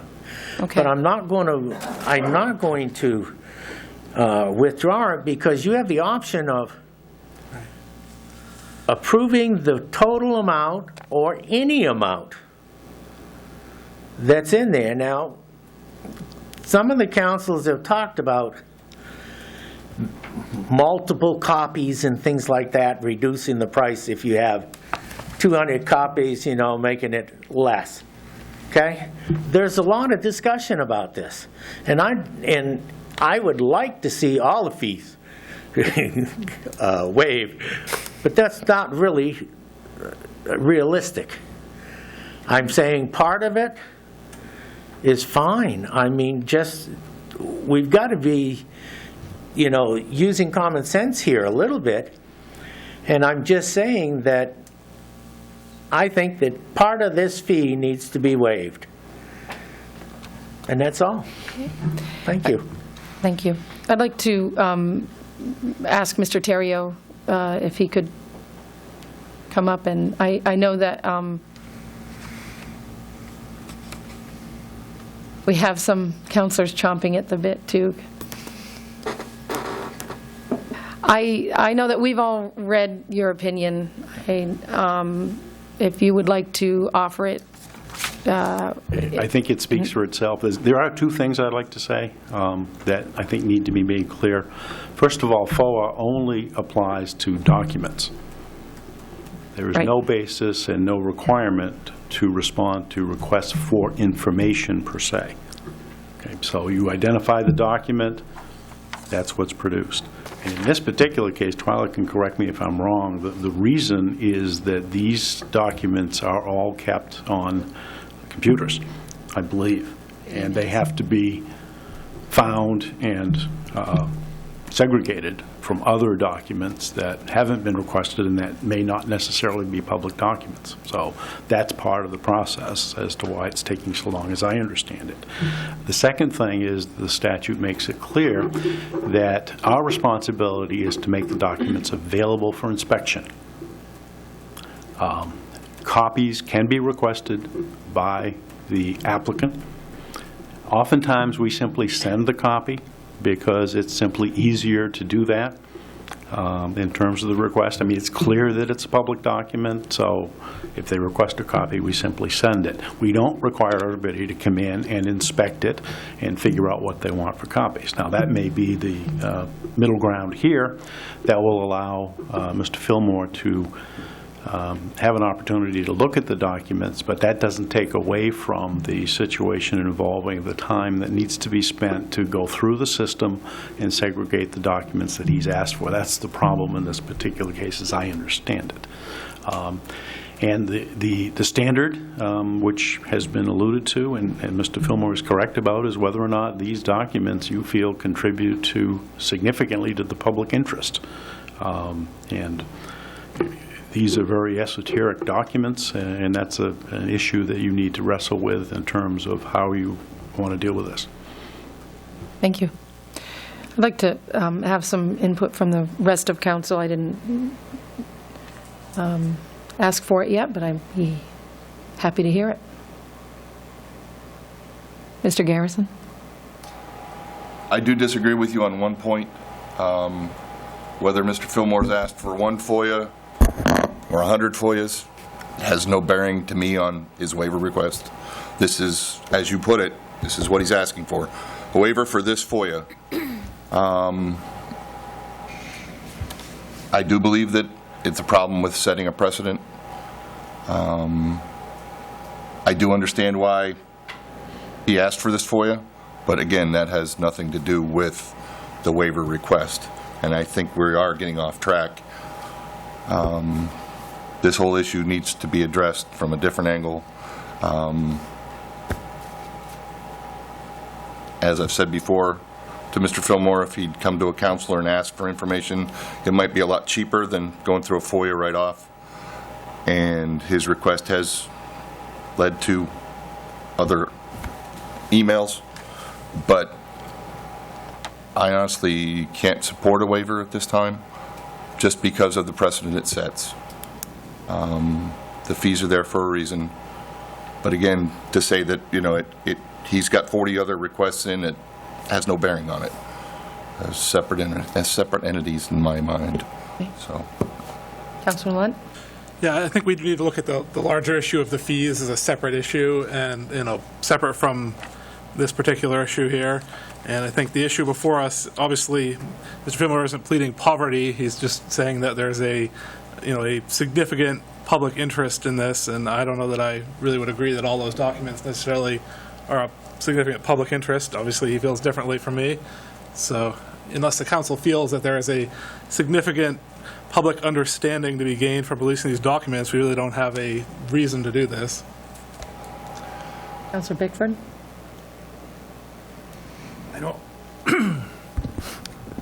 I don't always agree with Richard Maines, but I'm going to agree with him this time.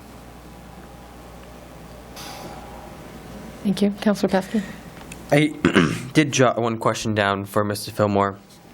In the beginning, I thought you were requesting to have all the fees waived, and now you've stated that you are requesting part of the fees to be waived. Is the $130 that the estimate, or maybe this is for Twyla, the full amount or the part that you're requesting to be waived? Well, well, that's the only number I have right now. That's just an estimate, right, Twyla? It's not, the project is not complete yet, correct? That could end up being $250, $500. Okay. Well, I don't know. You know what, Dylan? I just wanted to point out for you, I had asked Twyla about this, and when you reach a certain point when you're doing research for someone, you call them to let them know that you're getting to that point where they may ask, okay. I do agree, Ms. Fillmore, with the rest of the council that we can't set the precedent to go ahead and do this, but I would agree with Mark and agree with Greg that we need to really look at our fee structure when it comes to this.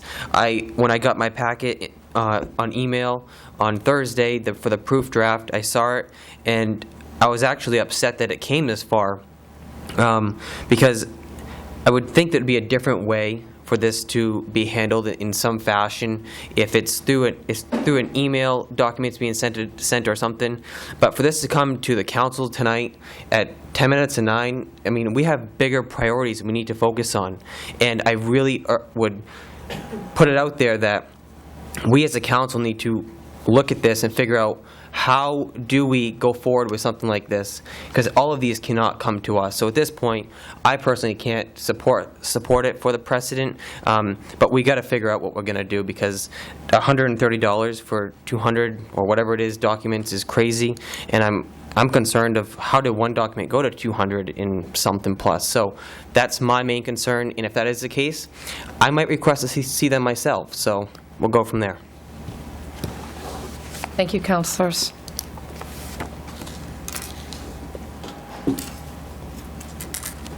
I think that we have a pretty clear consensus on how council feels. Do we need to vote on this? I think we do. Yes. Yeah, we do. Okay. I think the consensus is to not approve the waiver for Mr. Fillmore's FOA request. Would it make it in a positive? Yes. To deny the waiver, maybe? To deny the Or a waiver, okay. Positive motion if you want. So we'll look for a motion to deny the waiver for the FOA request for Mr. Fillmore. I'll make the motion. I'll second it. All those in favor? Order pass, 5-0. Thank you.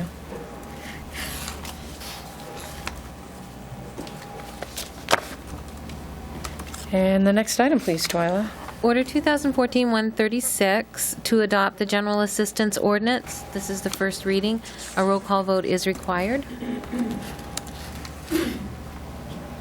Okay, that's the big fat section. That's the big fat one that we have to adopt, yes. And I This is- think the reason the whole ordinance is in front of you tonight is the one that we found on file was outdated by quite a few years. So we're going to adopt this one, and then the next reading is to adopt some of the appendices that have changed recently. And then we'll have more later on, because it's usually in September is when they do certain appendices that they update annually, and we have to do it as well and send it to the state.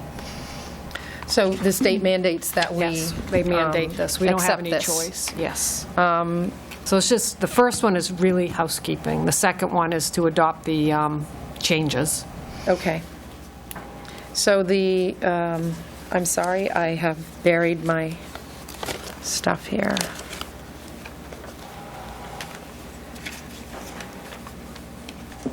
Okay. So we need to, have a motion to accept the first reading of the General Assistance Ordinance. Okay? I'll make that motion. I'll second that. All those in favor? Roll call? Oh, roll call, yes. Counsel Garrison? Yes. Counsel Bickford? Yes. Counsel Peskey? Yes. Counsel Ward? Yes. And Counsel Lunt? Yes. 5 yeas, 0 nays. Order passed. This is the next one. This next one. Next one is the appendices for the General Assistance Ordinance. And again, it's state mandated, and so we will look for a motion to accept the first reading of the General Assistance appendices. I'll make that a motion. Second. Okay, and this is also roll call. Yes. Counsel Lunt? Yes. Counsel Ward? Yes. Counsel Peskey? Yes. Counsel Bickford? Yes. Counsel Garrison? Yes. 5 yeas, 0 nays. Order passed. Thank you. And the next item, please. Order 2014-137A to set a special council meeting for July 29th, 2014. You can table that now. Right, Or we were just- going to add that in, but we can wait on that. Right. So we just don't need a motion? No, if you don't- right. Okay. The next item would be Order 2014-137B to set a public hearing for a qualified energy conservation bond? Is that also just something you want to move? That's something we don't want to deal with it either. I do have Right. one question, though, on that, which was for Mr. Green, if you were able to find out if that almost $1 million grant would still be available? It's actually not a grant, it's a Or the bond, QSBB bond, and yes, it would be available. It needs to be secured before December 31st.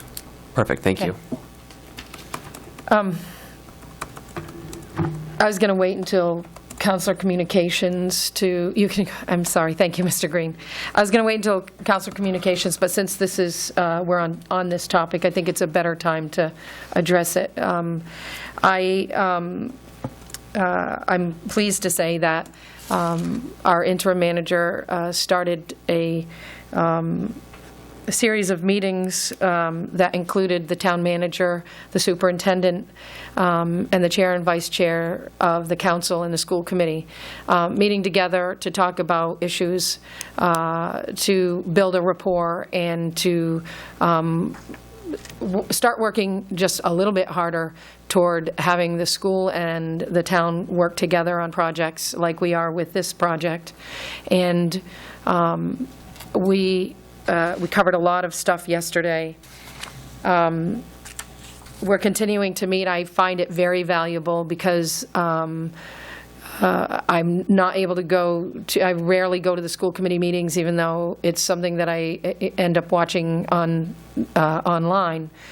But it's always good to know that Mr. Green and the school board members are available to us when we have questions. I'm particularly looking forward to working toward the next budget season more in sync with the school department. And I know that it's common for towns to have school and town budgets work completely separately, and I think that a lot of the work that we're doing is helping us to move toward making our town as a whole stronger.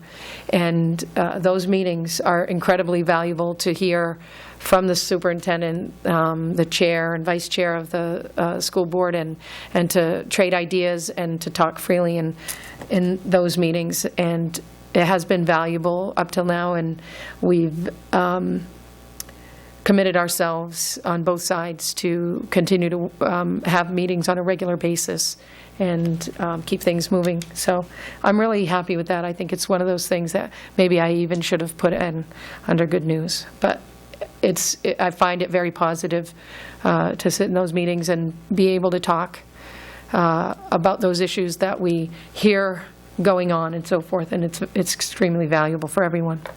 So we can move on to the next item, which is under other business, the ECD Director's report on Career Center and Healthy Main Street grants.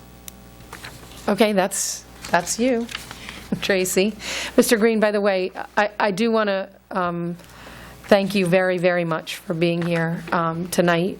After our meeting yesterday, we had thought that we would have a lot more to discuss, and after Diane's hard work and yours today and yesterday, we see that we have the ball moving along with this project a little more smoothly. So thank you very much for making the effort to be here. I know it has taken extra time out of your family time, so we appreciate it. Thank you, Tracy. And good evening. I'm going to just kind of go through this quick in lieu of time. I did hand out everyone a memo, an update on the two grants. I also left copies up on the wall for those in the audience. Basically, to start off with the Career Development Center grant. Back in 2012, we did receive a CDBG, a public service grant, in the amount of $20,000. And with this grant, like most CDBG funds, you have to use matching funds. And we were able to leverage those match funds through the use of the library. The library is where we have our Career Center, and we do have a consultant on board. The Career Center opened up August 6th, down on the lower level of the library, and it's equipped with counter space. It has its materials, bulletin boards for job postings, and also its laptops. We keep in constant communications with the Career Center in Lewiston. We're on an email, and all of the jobs postings are sent to the library, and they're automatically posted on the bulletin board at the library for those coming in. Since the Career Center has opened, there's probably been over about 25 individuals within the community that have utilized this center. And I did give you a couple of scenarios of stories on people getting jobs. These are people that may have worked in the one position pretty much all their life and found themselves unemployed, but didn't have a resume, didn't even know how to go about getting a resume. So with the help of the Career Center, they were able to get a resume and secure employment from there. As we look into what our next steps are, as you know, and we do understand within budgets about how we're going to sustain the Career Center. And I would like to report that we are working with the library as well as Christine, our consultant, and there are instructional manuals that will be available for those coming in. That will be step-by-step how to access the computers, how to go on and do job searches. tips on doing resumes, templates, as well as this consultant is also going to volunteer 2 hours a week providing consultations and general computer assistance beyond the grant, so we can keep this going. I, as the Economic Development Director, will continue to work closely with the Library Director to make sure the necessary tools are in place, and that is, I've also been in contact with the Career Center and Goodwill, because they have a workforce development as well, so we can continue the Career Center open and offer programs for the residents of Lisbon beyond the grant. Great. That's in a nutshell. And with the Healthy Main Street grants, same idea. The Healthy Main Street, back in 2012, was a $20,000 grant. This required no matching funds. This is a 2-year grant and will expire September 30th. I also want to note, regarding this grant, the partners that have been involved, and that's Lisbon's ACE, which is the Active Community Environment Team.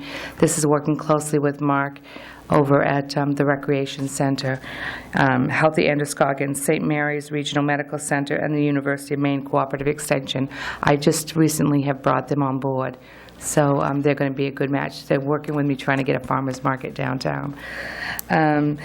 Next steps in that, as you can see, attached to it is what we have. It's a community work plan, and that was done with the wellness team and the businesses involved. So we were able to, by having this plan, get an additional $10,000. Within that $10,000, we're going to be able to implement this plan. As you look through this, you will see where we're able to get bike racks, and the bike racks will go at the trailheads, as well as we're looking at putting one down to Food City and over at MTM. And Mark has also informed me that if we wish, they can customize them to be orange for Moxie Orange, so those will be bright. We'll also look at signage. We're looking to put together a resource map. Within this map is really going to highlight everything that Lisbon has to offer within the area of recreation.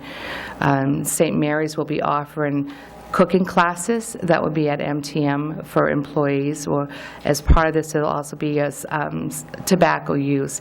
So we'll be encouraging our businesses to have stickers promoting that they are a tobacco-free environment, as well as markings of the 25 feet of no smoking within the property of the business.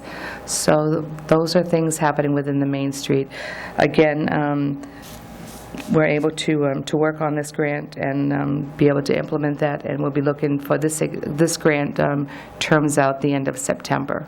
So that's it. Thank you, Tracy. Any questions from anyone for Tracy? I know I had the pleasure to be on the, what is it? Is it a board, a committee? The advisory council. Yes, the advisory council. So it was nice to see the development of the Career Center really went, maybe not exactly smoothly, but really went in the direction that it was intended from the start. Short period of time, yes. And has really come to be exactly what we had hoped it would be. So I'm anxious to see the next step, which is seeing it take off on its own. Mm-hmm. And we're really fortunate that Christine Manny loves the idea so much and is so invested in it that she's willing to volunteer some of her professional time to help keep it going. And we're very fortunate. And, and it is a really nice space. It's welcoming. Parents can go job hunting and bring their children with them to the children's area. It's perfect. I do have one question for you. Okay. I'm sorry. With the Career Center grant expiring, is there a grant we could apply for again, or is this a one-time deal? It could be some possibilities. This was a different type of grant. It's a public service grant, so it really is based on the needs. And this was certainly before my time coming here. And with CDBG, it's really based on, they look at the need, and there was a need by a resident that said, look, I'm unemployed, and I can't get to the Career Center, we need something here. So they really looked at the options and what possibilities are. But with anything with CDBG, there's always grants available that pops up that, you know, you have an option, an opportunity to apply for. So we can continue to look at that. One of the beauties of this, just as Lisa had said, was with Christine volunteering her time, and she's making herself available, so that will certainly help. We also have a lot of resources within the Androscoggin area that are free, and we'll be able to tap into those as well. So I'm assuming that when the grant does come to an end, Christine, is that her name? Christine, yes. She'll be volunteering 2 hours a week, but she will not be there the additional time? Correct. So what she would do, and I think Diane's still here, Diane can certainly answer to this as well, is that normally what we do is we have it that the people can call the library or contact the library if they are in need, and they can set up an appointment, and that's how Christine can work that out. If she has somebody that wants to see her, she would make that time available and work out that on a schedule where she could come in and meet with them. Perfect, thank you. Welcome. Tracy. All right. And the next item, please. The next item is the town manager's report. I just want to say that I attended my first Moxie Festival, thoroughly enjoyed it, and I would like to just thank the Moxie Festival for their hard work in making the event such a successful event. You know, hats off to you. It was great. And I also want to thank the Public Works Department and the Public Safety Department for their assistance in clean up and set up and whatever they did to assist the festival. They worked hard. They worked long hours along with everybody else. So I just wanted to mention that. And the next item, please. Is the audience participation for new items. At this time, those in the audience who wish to address the council may come forward to address items that are not on the agenda for this meeting.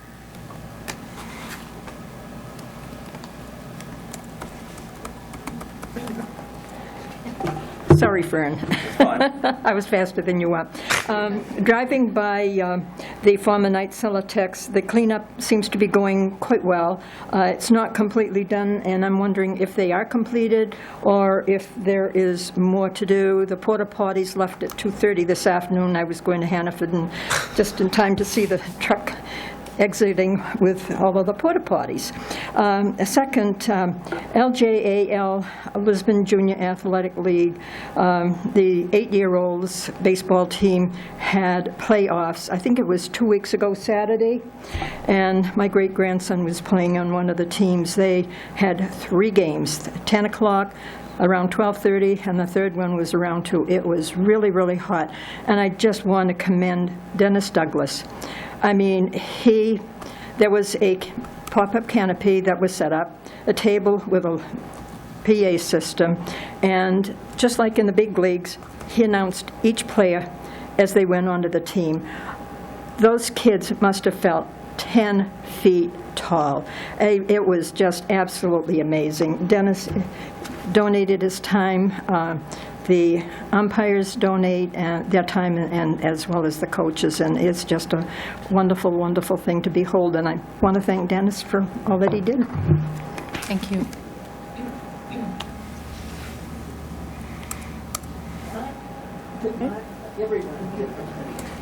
Again, Fern La Rochelle, Lisbon Falls.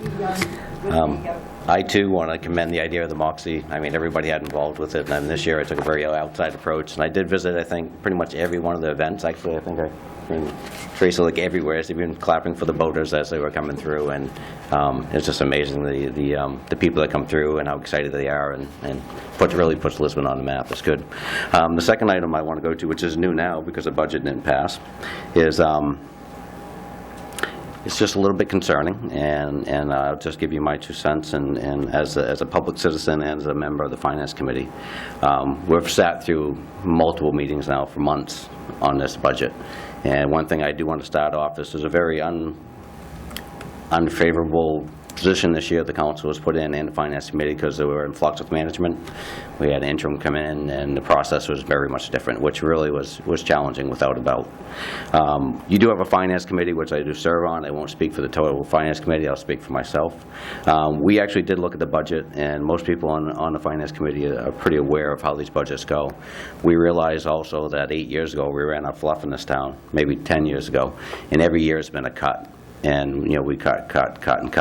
This, one thing that the interim manager did do, and the staff, took a very challenging budget and worked with it, and sitting through all the meetings, there was a lack of communication, not much talking. There's a lot of things for achieving this budget.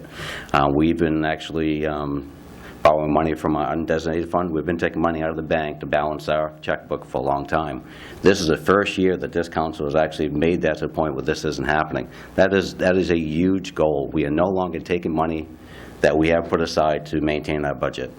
This is a year that we actually, you were able to keep some of the capital in. Oh my God, Mark, you finally got the idea of making some of the departments actually be accountable for the exact numbers that we're putting into, which is huge. We have actual numbers.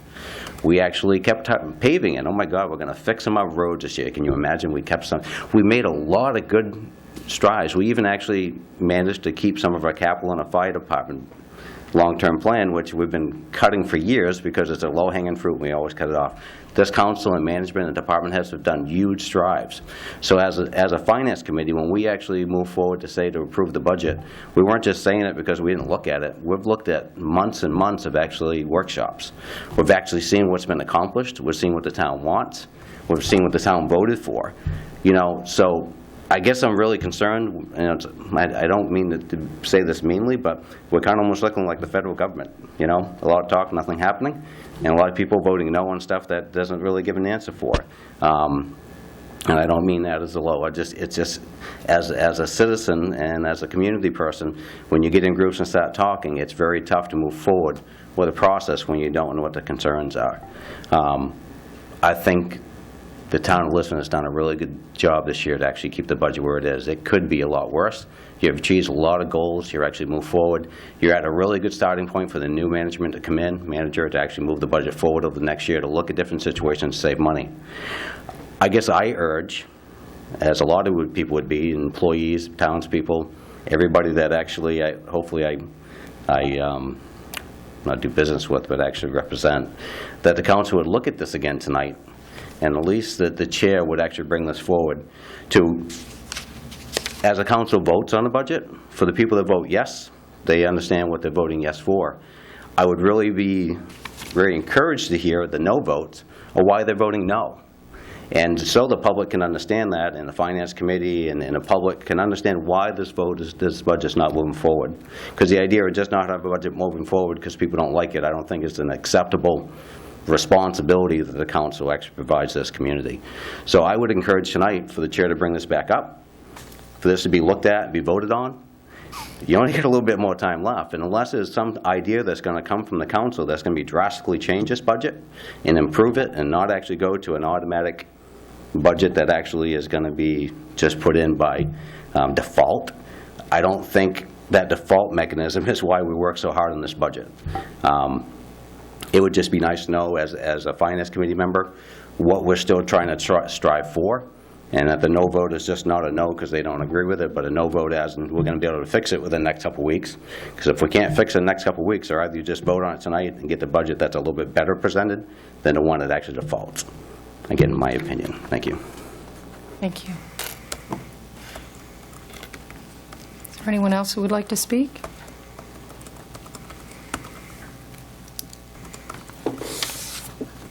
Barry Morgan Alexander, Chair of the Finance Committee. I should love to agree with my esteemed colleague, and actually I really don't have that much more to add. Time is our enemy.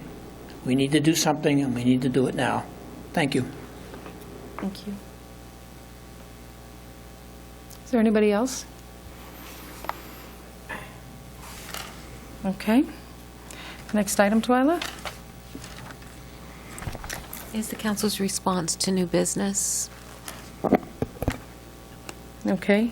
Dot, actually, I appreciate that you brought up the question about night Celotex because that's been on my mind, and I keep getting distracted by other things, but I would like to find out what we have for a deadline or, where the new deadline is, I guess is what, and where we stand with that. So if we could find that out, thanks for bringing that up, Dot. Most of the cleanup has been done. Yeah, it looks a lot better. Debris that's still there that's kind of Mhm. hidden. You have to kind of look to see it, and I'm wondering if maybe they just did it purposely. The property is on the market. Mhm. I have a question. I recall back years ago, on the north side of Route 196, as that retaining wall, there used to be a house up there on a hill, and it burned some years ago. And I don't know, it seems to me, I recollect that years ago, either Knight Celotex or U.S. Gypsum bought that property. I don't know if that's true or not. Maybe Dennis can look into it. Dawn owns the house on the hill. Huh? Yeah, Swift Demolition owns the house on the They hill. do, okay. Thank you. Okay. Fern and Miriam, both, thank you for your comments about the budget. I think it's good that we're reminded that the Finance Committee, of the Finance Committee's recommendations, and the fact that while we were working on the budget, so was the Finance Committee. And just in a different way. And we appreciate that reminder.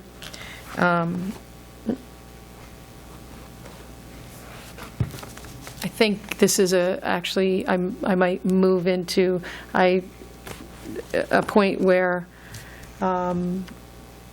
that reminded me that we need to schedule a workshop for the budget.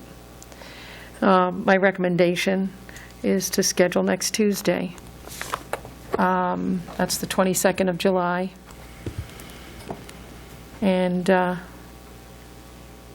since I don't know about you guys, but my Tuesdays are sort of all blacked out anyway. So if we could schedule a workshop for Tuesday, the 22nd of July at 7 p.m. Do you have a meeting here? Just FYI that the Positive Change Lisbon's dinner night. Yep. The dinner starts at 5:30. What time does it end? Well, I think they have social at 5:30, and then the dinner's Dinner at starts at 6. Yeah, I have another engagement that night, but I was going to reschedule to do this. Why don't we just vote, why don't we just take it for a vote again? And this time, anybody that turns and says no, they have to come up with a reason. I think that's in violation of Robert's Rules of Order, which actually, someone who votes no would be the only person who could bring an item back up again, and we all agreed that as our meeting rules, so. Okay. I concur. Sorry. No, not a problem. Right, and just for explanation for those who are a little bit in the dark, the rules of order don't allow the folks who voted yes for the budget to bring it up again. It would have to be one of the folks who voted against it and decided that they would like to bring it up again. So at this point, I think we do need to plan a workshop. I guess hang on a second, let me look at my calendar. Is there, I know that Mondays are bad, Thursdays. What about Wednesday next week? That would be the 23rd. Mm-hmm. I know there is a Facilities Committee meeting that night. 5:30. How long does that meeting go? An hour and a half. So, Lisa, I'm going to be at my annual Health Trust meeting next week. Okay. From Wednesday afternoon, Thursday, and we'll be... What about the 30th? if we, Pushing it off, kind of, I'd say we need to do it next Tuesday. I well, I think understand. unfortunately, I think, well, Monday or Why Tuesday. couldn't we, if we did it Monday. on Tuesday, even though they were having a thing here, why couldn't we do it in one of the other council? No, it's the Positive Change second I annual didn't know how many of you were dinner. going, that's why I brought it up. And you've got to have your priorities, unfortunately. I mean, it's a workshop. We could push it to 7:30 for counselors who want to go to the dinner. We could push it to push the workshop start time to 7:30. I'm willing to do that. Whatever. You okay with it? I can do anything. That works for All right. Yeah. Does that work? It's fine. Does that work? Does that work for you, Diane? Yep, that's fine. I'm sorry, I know you have a long drive home. I'm sorry. Okay, so it'll be 7:30 on Tuesday, the 22nd. Be a budget workshop. For council, the town manager will be there. Any members of the finance committee who are willing to be there.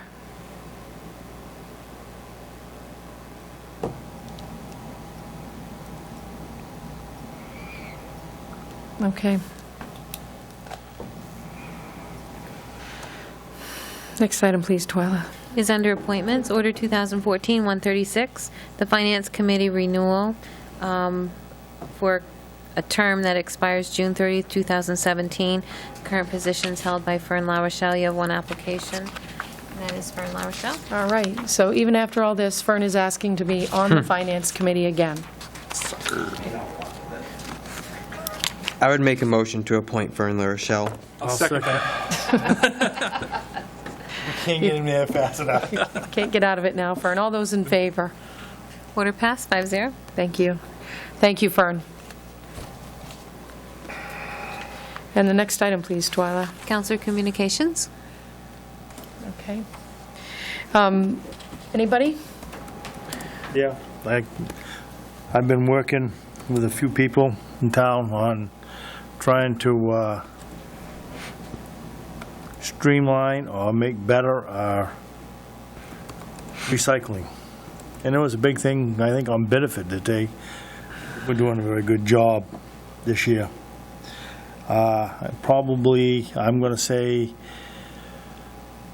another month, I'll be able to come in and have a round table discussion with Ryan and Diane, and we can hash over a few things and throw out some and keep some going and see what it is. But I've got a lot of, I haven't even really started picking the people, but I've got a lot of suggestions.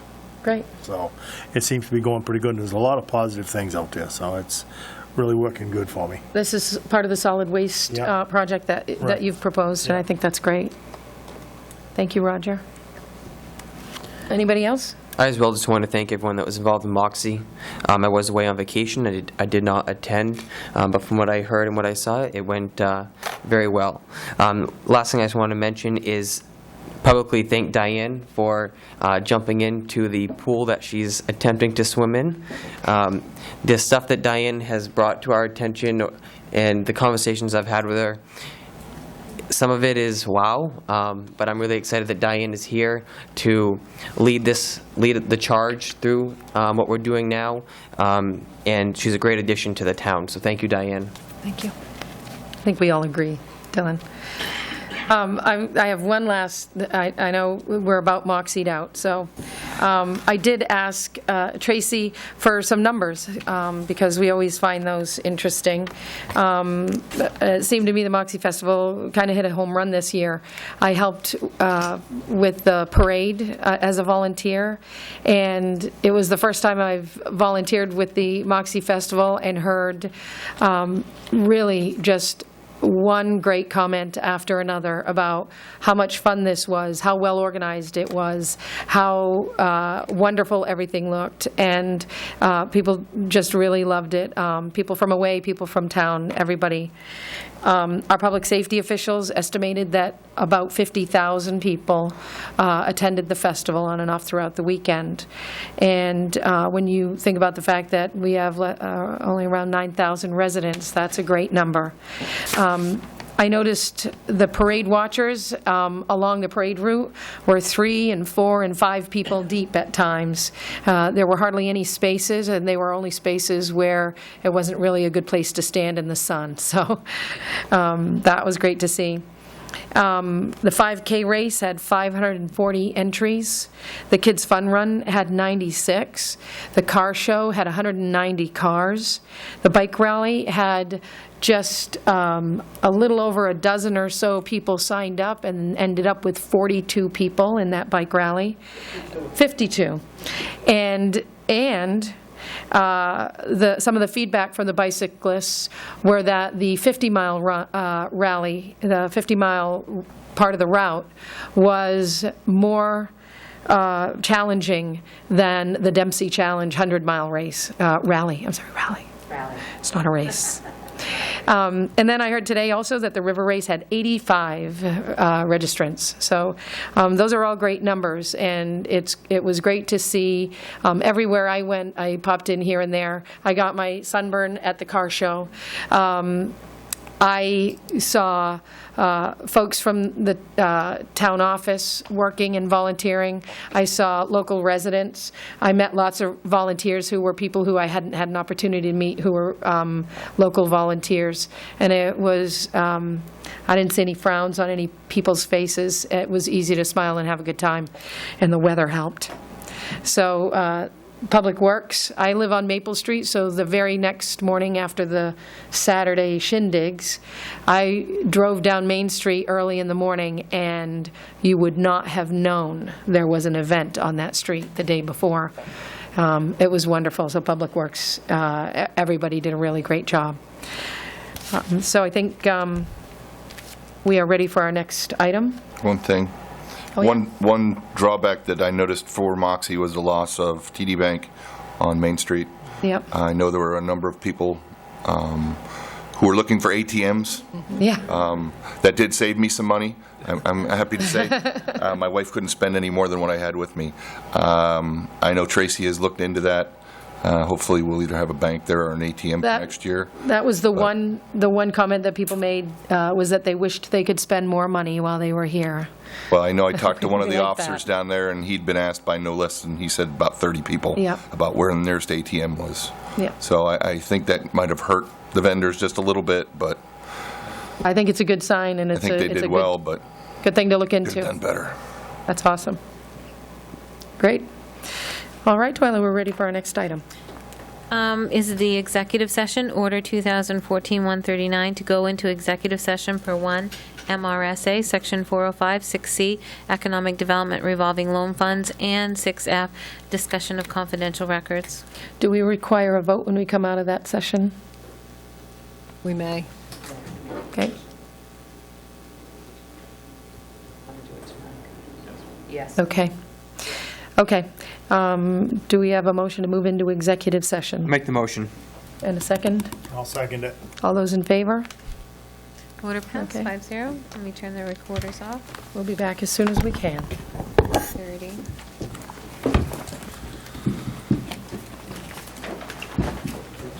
Are we going in there, Lisa? Yeah, let's go now. I'm going to the bathroom first, just for the record.